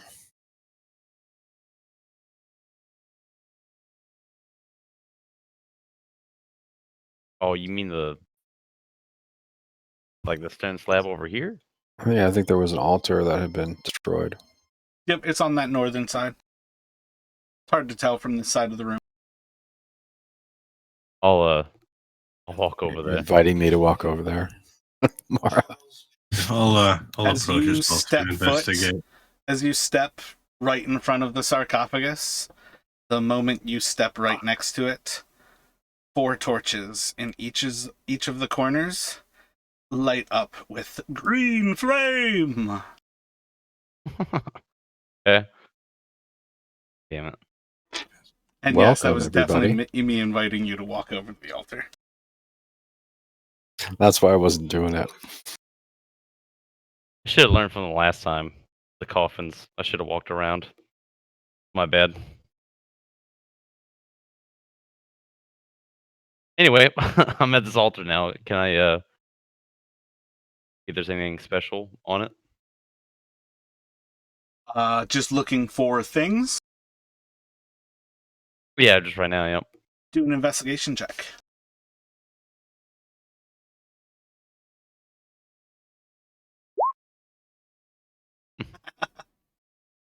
Nothing. So, just as a side note, this would be perhaps a really excellent time to use an inspiration and try to find the things that you require for a ritual that you might want to cast. Okay. I will do that. I've been suggested to do. So basically, I'll just roll that roll a again. d20. Okay. Fucking shit. Jesus Christ. Plus nothing, so it's 8. 8 get Definitely well fated for you kind of like look over the altar and you see a few of the things that you've been looking to collect. But all of the signs that you can kind of gather is like the incense seems to be like hundreds of years old, if not almost thousands of years old. This place seems ancient. okay. Just for I got all the incense I need, or like what specifically did I get? My bad. What was the question? Is it incense, did you say? Yeah, like what I Yeah, know I what need it like comes down to is you need 10 gold worth of charcoal, incense, or herbs. Um, oh, but it's just one basically, of those things. yeah, you need one of those things for the consuming process. For what it's worth, though, in the long run, like, it's basically you need charcoal, incense, or herbs. But like you're burning the herbs or the incense over the charcoal. It's just part of it is are consuming 10 gold worth of materials in the process. But for what it's worth, you can find a brass brazier that's already been used for the binding of a familiar. Doesn't get you closer, but it's technically a part of what you need. Gotcha. Okay. That's why I just need the charcoal. Yeah, like I said, it doesn't actually get you anywhere closer to it because normally Gotcha. the brazier is the one thing I don't actually require you to purchase. Okay. All right. Would it be possible for Justin to step up and sort of take a look at the altar as well? What are you looking for? I guess any. Yeah, I mean, I guess what it's used for, or what if there's anything sort of it catches his eye like on top of it. Like you can do just a basic investigation. You can do a perception to kind of like gather what the situation that kind of went down here. I'm not exactly sure what you're trying to gather, but this will be kind of like for a forensic understanding of what went down almost. Not going to get much, but Yeah, so what you kind of gather looking over it is almost an understanding that this was perhaps destroyed by those who stopped Jot's master. Perhaps part of destroying it was breaking whatever ritual he was in the process of doing. But you see plenty of signs that there was, like, massive damage dealt to this area. Okay. And then along this western wall, you said that just a couple of amphorae or anything else that would have caught our eye. It's more or less like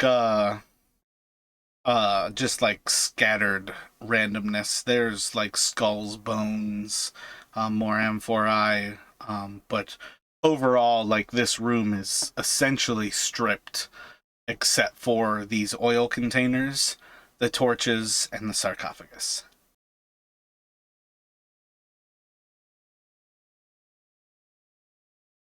Yeah. We could certainly try to cook all those oozes by knocking the oil down into the chamber below if they become a threat. I think you've kind of already gathered that those oozes seem to perhaps be thriving off of the heat more than that they are in danger of it. So they might actually like it. Yeah, like part of what I was trying to get at before was that they seem to be benefiting from being on those coals and like magma like base. So you guys think we should wake the wizard? Hmm. Need to be smart about it if we're going to. Okay. Again, how do we kill him? Kind of the thing is like, what do we do? Plus, this little guy's gonna attack us as well. Those amphorae that are right next to the grave would probably explode if we could stand far enough back and get them going.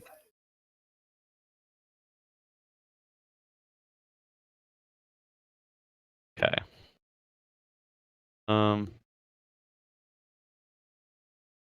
Will they? Yeah, I don't know. Can I think about like? I can't remember like any. I have an idea of like how to break a spell like that, like an immortal spell. Can I think about it? I don't know how to. Can I just roll Arcana on that? Um, to what end you're trying to Break that spell or whatever. like how to end a lich? Yeah.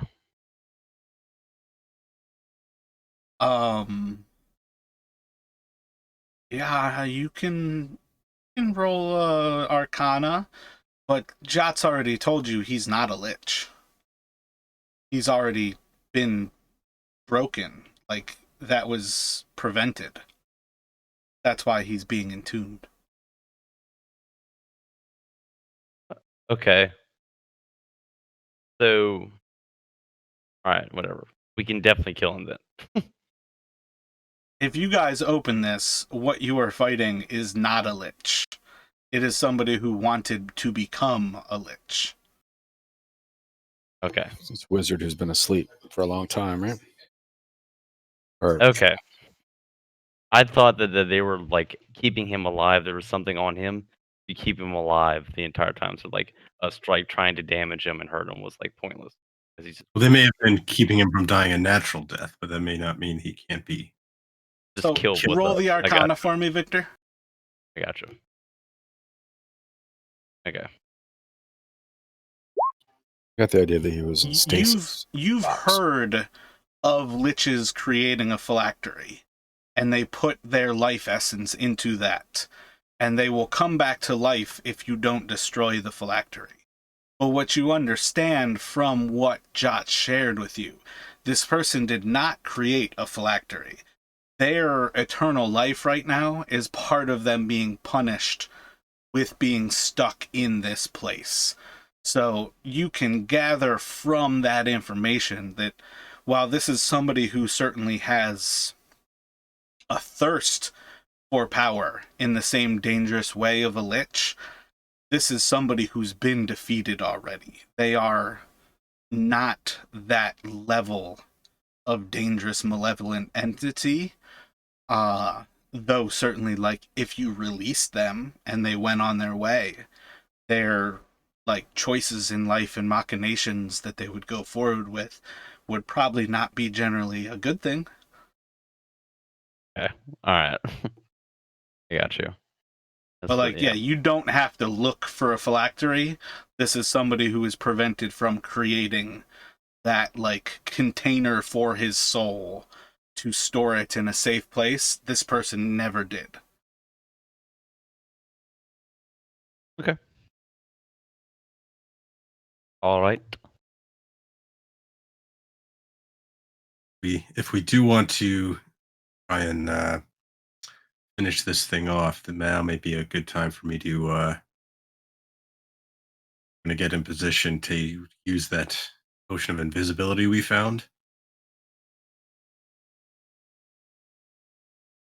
And I believe we also have a scroll of silence, do we not? Would that come in Um. handy against a spellcaster?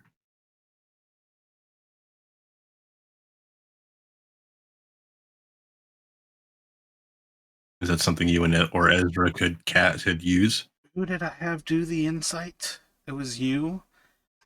I think you still have that understanding. Like, he doesn't have a spell book. This is a spellcaster who's in there without spell abilities. But He's pretty. silence is definitely a viable thing, like, for against the spellcaster. Yeah, but we might not need this one. He Okay. essentially has like no power. Yeah, I don't think we No. have to sneak up on him because he's in that box. You could just stand behind him when we open it.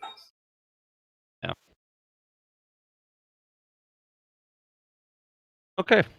All right. Do we want to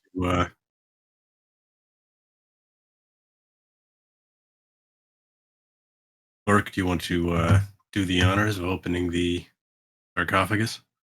Yeah, no, I'll be sure to stand closest to him. Of You guys everybody. really need a mage hand. Yeah. Yeah. Who are we throwing under the bus? I'm gonna ask Yacht to stand outside. I would see if like his reaction to that actually. Yeah, I can't command him, so it'll be interesting. Bert's gonna do a little healing before this happens, though, because we're going. You can like hear Jot like shaking and very uneasy. Ah. Ah. And he doesn't know how to respond to stand outside.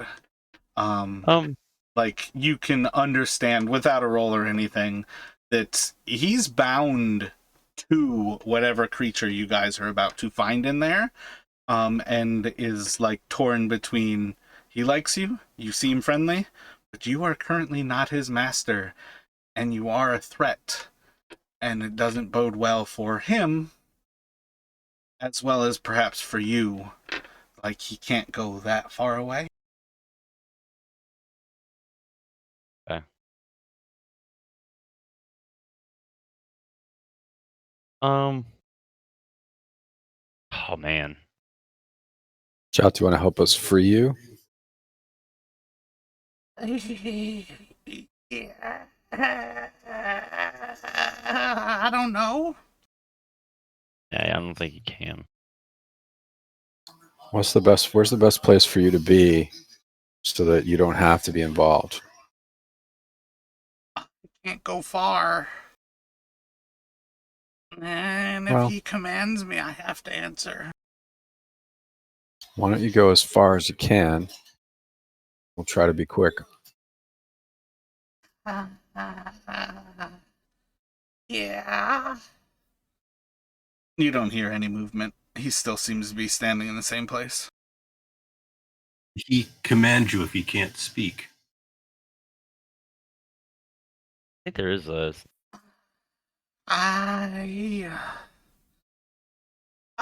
It's been so long. I think no, yes. And I don't know if anybody gathered, but based time on meals, he said one day, but you guys are pretty sure he's been in here for like 100+ years.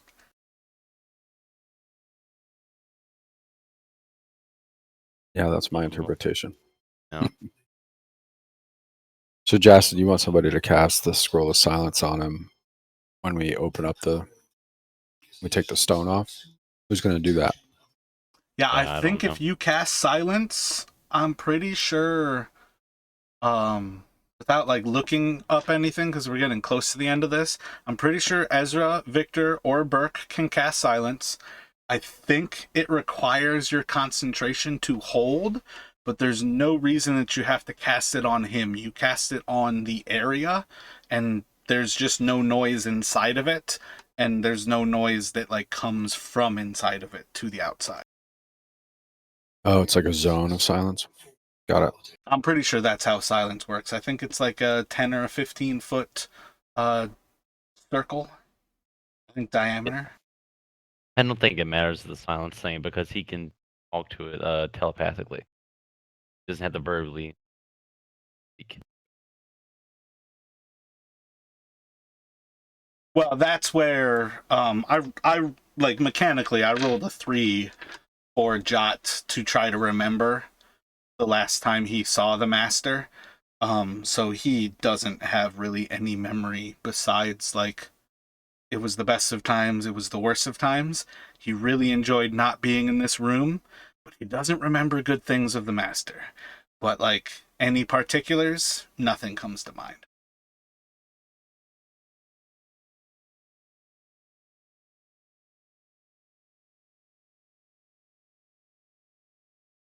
All right. All right. So if Um, I pull the stone off, who else is doing what? Yeah, it's a 20-foot radius circle, and it takes concentration, and it's up to 10 minutes. So if you cast silence where I am and Justin is, we can't cast spells. If you guys are outside of that, seems good. And we can stick him with pointy stuff. we don't need to cast silence at all, right? Well, I thought that was the strategy Justin was putting forward. It sounded like it might be good if he's a wizard. But no, he can speak. Like, he can talk to the god telepathically. Yeah. Yeah. Oh, he can do it telepathically? I thought he had to speak to him. Got No, it. that's what I'm saying. You don't have any reason to think that he can or cannot. Oh, I'm just looking up the spell, and it says he can talk with 100 feet of him. But you're saying like because it's been so long, he may not be able. You're saying the actual familiar spell? I was thinking whether he Yeah. actually had a telepathic link. Yeah, Yeah, so your whatever you say. familiarity with Find Familiar would be enough that, yeah, he could share information telepathically, so you can pass that on to them. Okay. So, Victor, do you know what the method can do if his master? What can his master command him to do? I'm just gonna relate like everything you told me earlier, just like how they can he can cast through him. Like he can cast spells through Yacht and like command him to like hit us and shit. Do we put the method outside?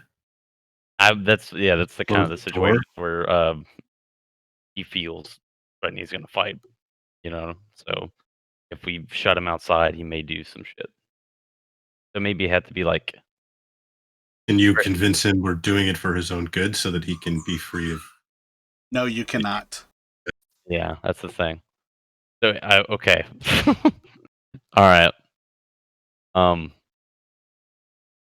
May have to be like a quick thing where you open the thing up and maybe I can like never mind. We're gonna have to be quick about this. Very, very quick. You guys are masters of overthinking stuff. Well, if Burke can if we can surprise him, if Burke's opens the sarcophagus, I can just try and stab him real quick. I think that's we're just gotta be very quick. I think we can do this very, very fast if we just do it. Yeah, I'll blast him from here.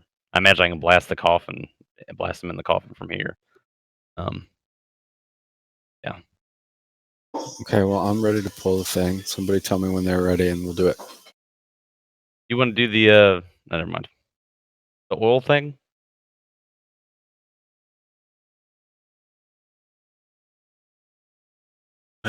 No, I think we'll just Okay. bash on him. All right.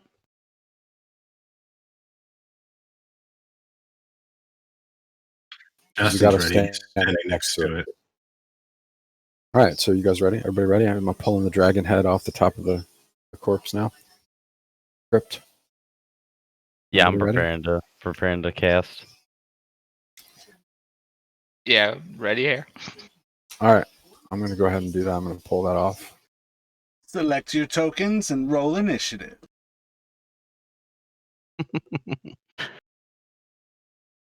As you start to move the lid off of the sarcophagus, you just hear like an ever-growing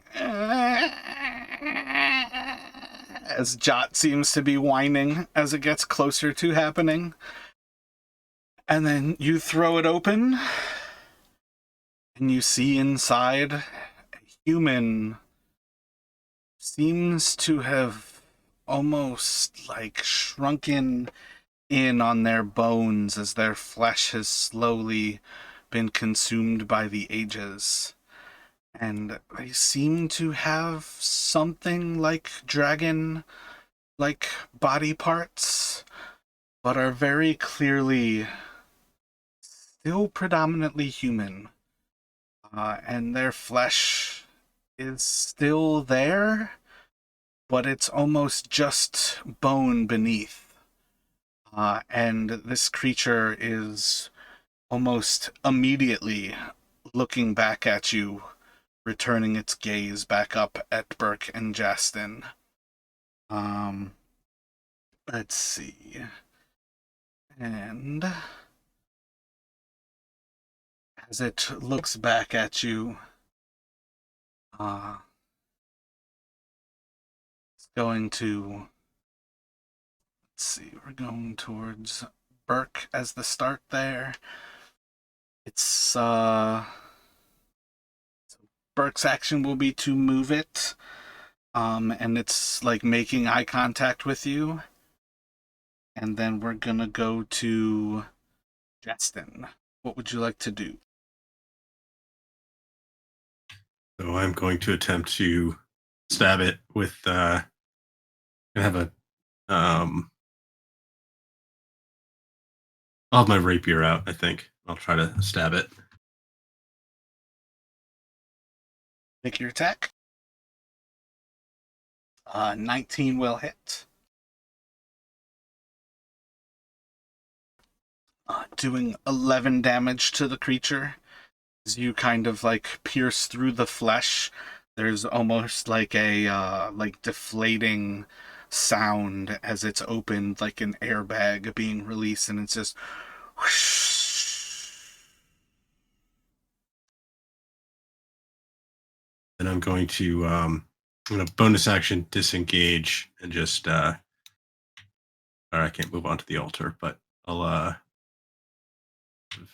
back away a little bit. Thanks, buddy. We fought together enough, I'm not gonna stand toe to toe with the thing. No, I get that's my job. It is going to reach out at you. Oh, can do that even if I disengage? Yeah, it is a large creature. And part of how certain things will play out over time is disengaging is not always an effective action versus all creatures. It is going to reach out to grab you. Make a dexterity check for me, please. It is going to grab a hold of you and keep you next to it. You are restrained. And then I'll go to 0. It'll go to Ezra. And just to again reiterate, like large creatures that are much more massive than you, as well as a lot of creatures, are not necessarily afraid of like the attacks that you use to put something like off kilter in order to disengage. Like it's not you sneaking away, it's usually you like kind of stabbing at something to increase the distance between you, so when you run you get away freely. Okay. Yeah, I guess I didn't realize that. Yeah, you could. Yeah. Okay. That's like a personal twist. I think is a more realistic understanding of how sword combat, like swordplay, works. That it is a series of like feints that you use as a disengaging action. And it's one of those things like fighting 6 creatures, you can only put so much fear in them while you're outnumbered. And it's a pretty similar situation as when something is like a massive creature in relation to you. It's not necessarily afraid of your weapon. Okay. Ezra, what are you doing? I'm gonna cast Produce Flame and throw it at the creature.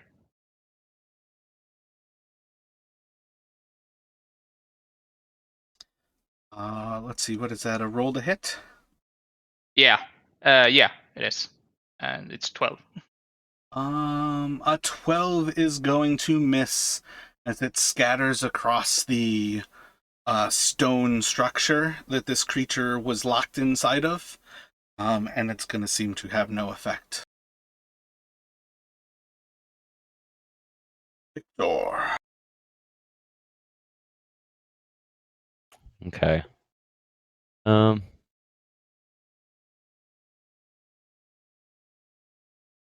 Yeah, I'm just gonna blast him for right now. I'm trying to think of something else I can do, but I'll blast him with an Eldritch Blast. Yeah, Eldritch Blast. Jesus fucking Christ.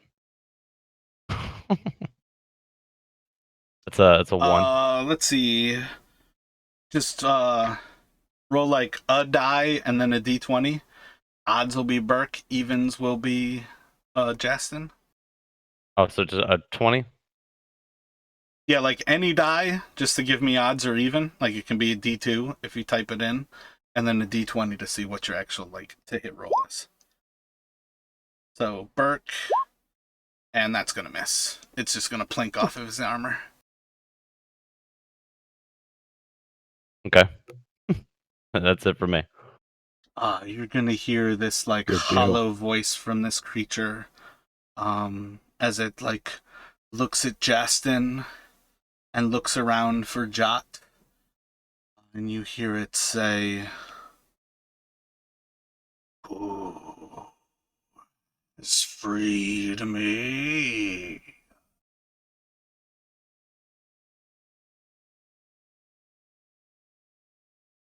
And then as it looks, it's going to take 2 swings, one at Burke and the second towards Justin.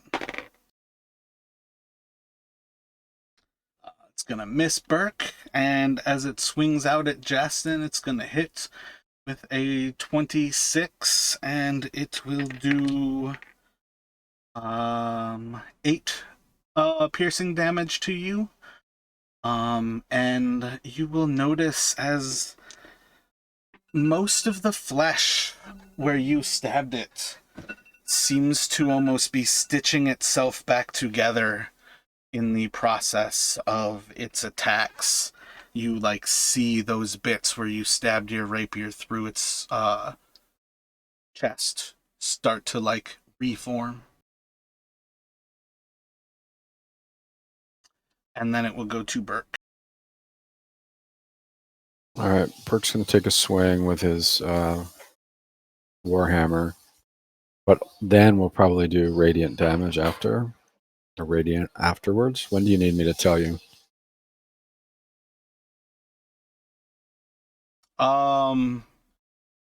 What is it with your war priest? It's isn't that your divine channel divinity? Yeah. Feel like your channel divinity is pretty open as to. Oh wait, no, wait.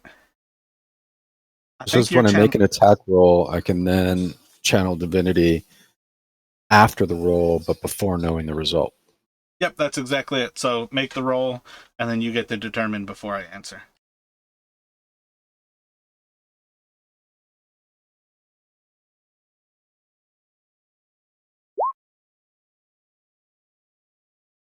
I want to use my inspiration and roll again.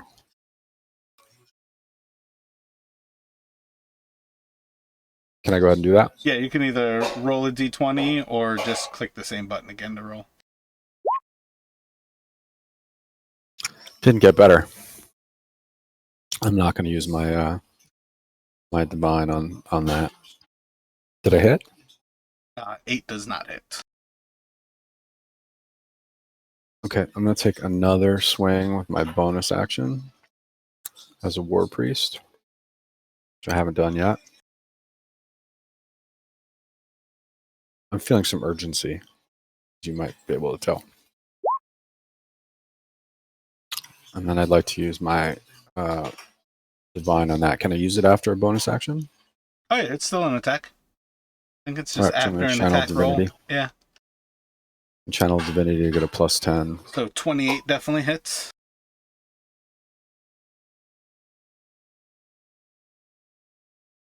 Oh shit! Sorry, I thought I was going to get some damage out of it, but I did that wrong, didn't I?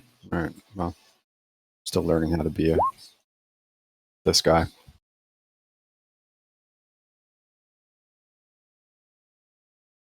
Yeah, I feel like you were thinking a little bit more like a paladin who like I turns a was. spell slot into damage.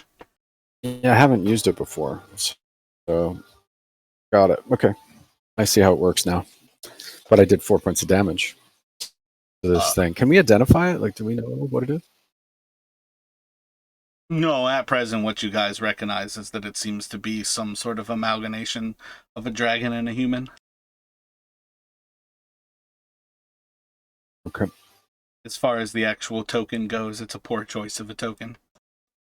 But this is technically a rather unique creature inside of D&D. Well, I was thinking troll because it was And that's why I say it's a poor regenerating. choice of a token. Yeah, well, I was thinking that because of the regeneration, and then the token was telling me that, so got it. I was Okay. hoping Ezra would hit so it wouldn't have to remain a mystery.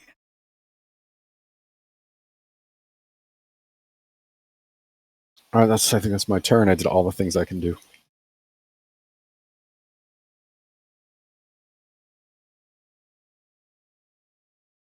And we'll return to Justin.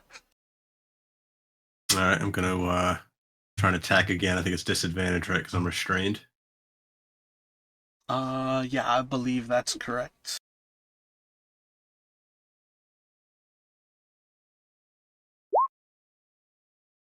Uh, 18 will hit. 6 piercing. Okay, I don't think I can. Can I try and use a bonus action to get away from it again, or no? Or like, I guess, like, I don't think you break can the break restraint. the hold with your bonus action. Yeah, it'd only be if like I could try to disengage again, but if it's already holding me, probably not. Yeah. Okay. So yes, I don't think there's anything else I can do on my turn.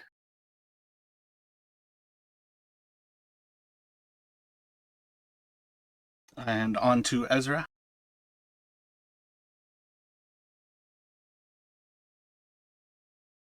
I'm gonna use my bonus action to summon a spirit totem of beer. Everybody will gain temporary hit points equal to 8. That's 5 plus my level.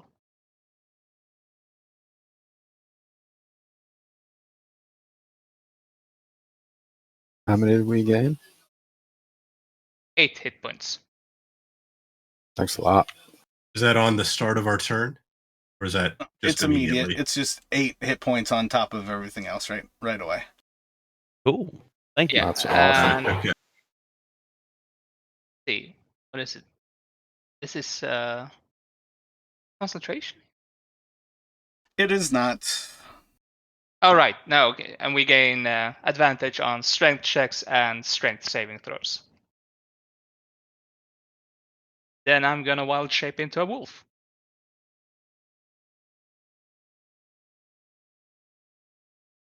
On to Victor. All right. I'm gonna save it. I'm gonna Eldritch Blast him again.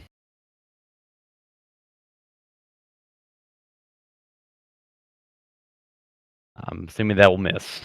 10 will miss.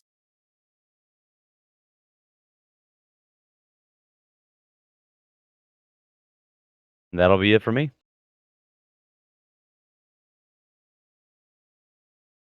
It's going to stand to its full height at just about like 7 feet tall as it reaches out a long, lanky arm towards Victor.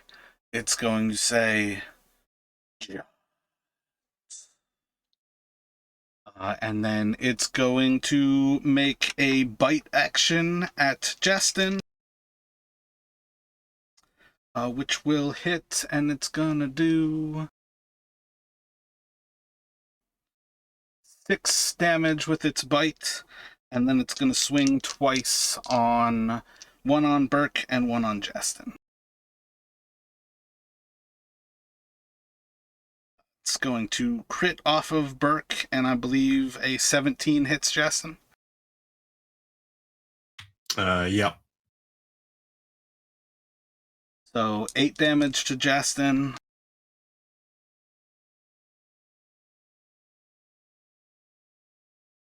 And 17 slashing to Burke with that attack.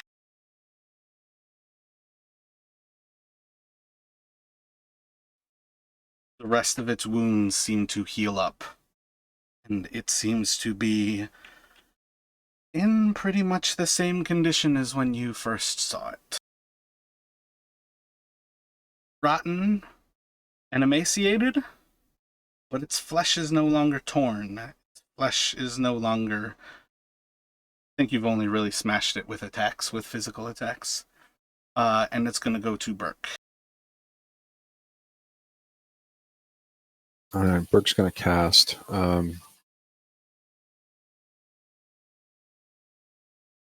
Guiding Bolt on him.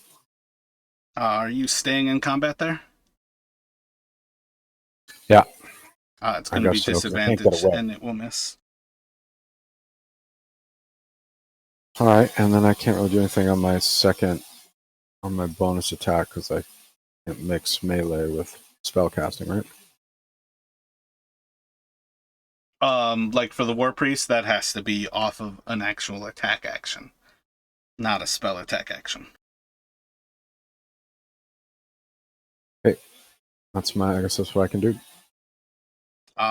Let's see. Right before Justin, Jot is going to become visible as it tries to bite Victor.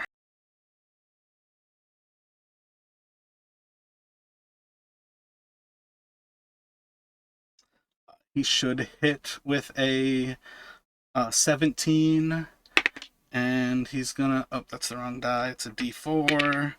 He's gonna do 5 damage to you, piercing, and I need you to make a Constitution saving throw. Gotcha.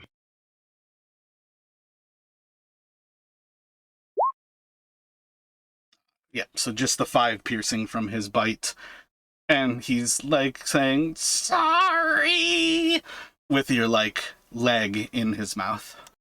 All right. And then it's going to go to Justin. All right, well, my attacks don't seem to be doing anything against it, so I'm going to try to break free of the hold.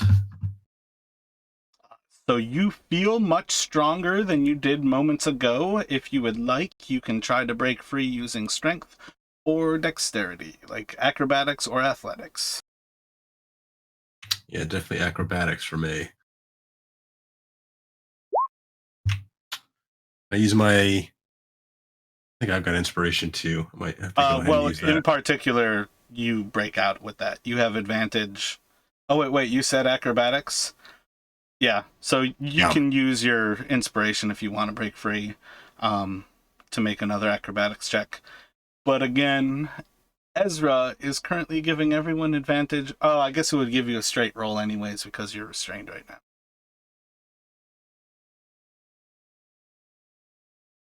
Oh, right, to break free. Um, Yeah, because his bear totem gives you all advantage on strength checks, and you have disadvantage on strength and dexterity checks right now. okay. Yeah, I guess I gotta try and use inspiration. I gotta try and break free. So That is enough that you break free from it. okay. These green torches are they? Are the torches? Do look the torches look like they can be grabbed, taken out of their holders?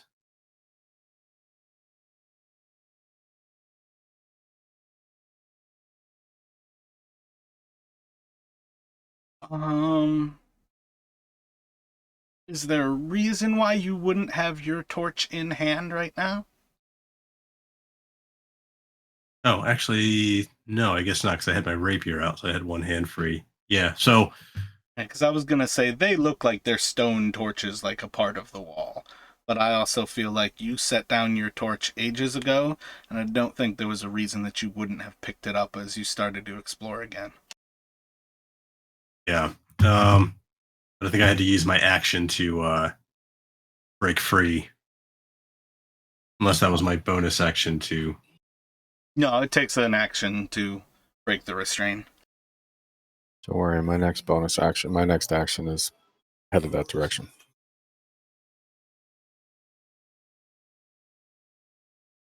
So, since I broke free, would I take an opportunity attack still if I tried to back away?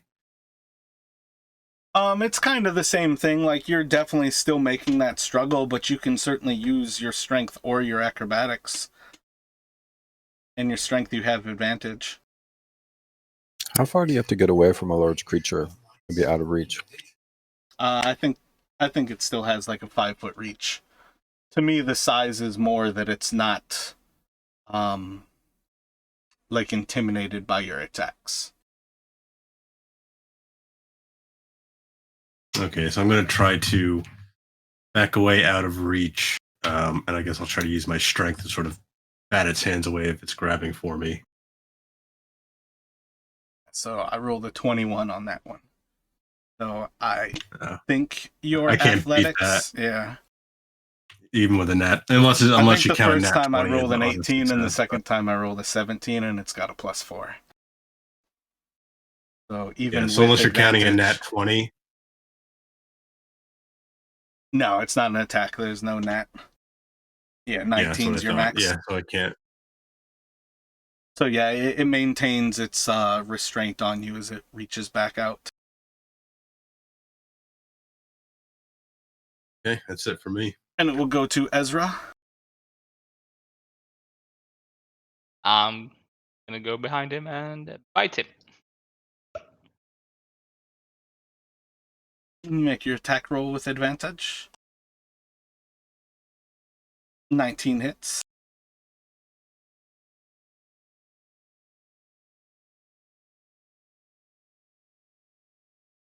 He seems to drop to the ground for a moment. It seems semi-effective.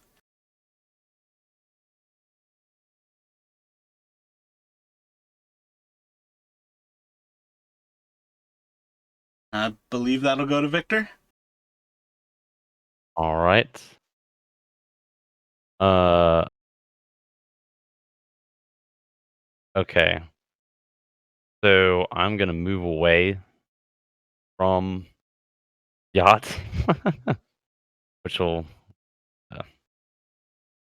cause a whatever the attack of opportunity. I'm gonna move right there in front of It's gonna bite back out at you again. now. 17 to hit. That'll do it. He will do, I think, 5 damage and make another con save.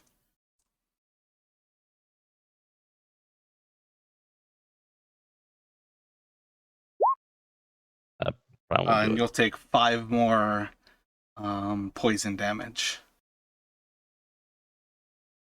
And you are poisoned. Damn. All right. So now since I'm here, I'm gonna move. I'm gonna to cast Burning Hands on base. Oh wait.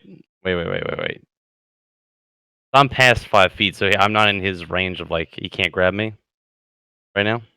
Theoretically. All right. I'm gonna cast Burning Hands. Do you have any reason not to hurt your friends? To survive this fight? Yes. Yes, I do. Do you want to hurt Ezra, Justin, and Burke?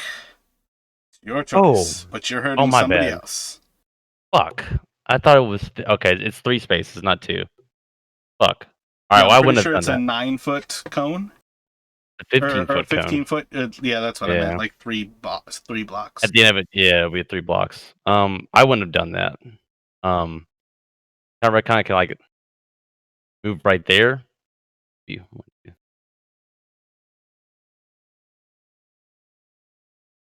Fuck yeah! There's no way I'm doing that without hitting somebody. I feel like. Yeah, that's how fucking wide it'd be. I Yeah. think you can manage that.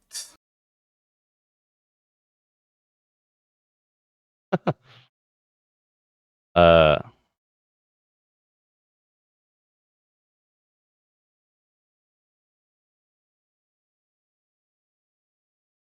Oh. Okay.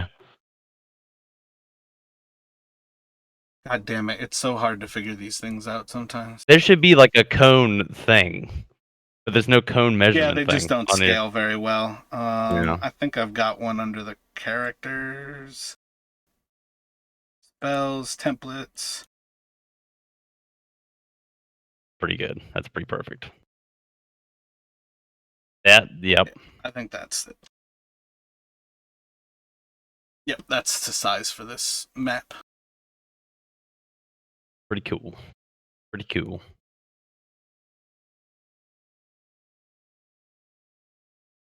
But now I'm also I gotta head up. It's essentially your movement is halved. Oh. And disadvantage on... Oh wait, my bad. It's different than that. It's disadvantage on attack rolls and ability checks.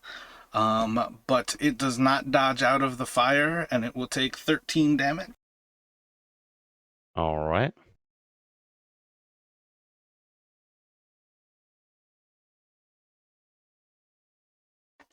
And I believe that ends your turn. Yes, sir. It will. It is going to move away from Ezra and Burke.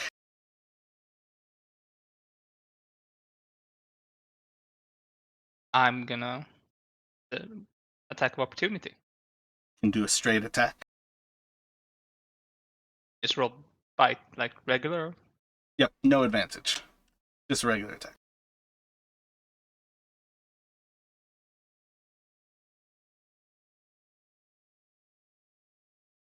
"21 hits for 4 more.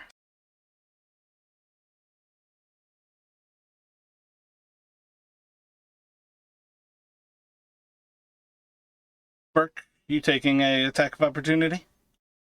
Yeah, always, every time. 19 hits. And is it my turn? No, it's its turn.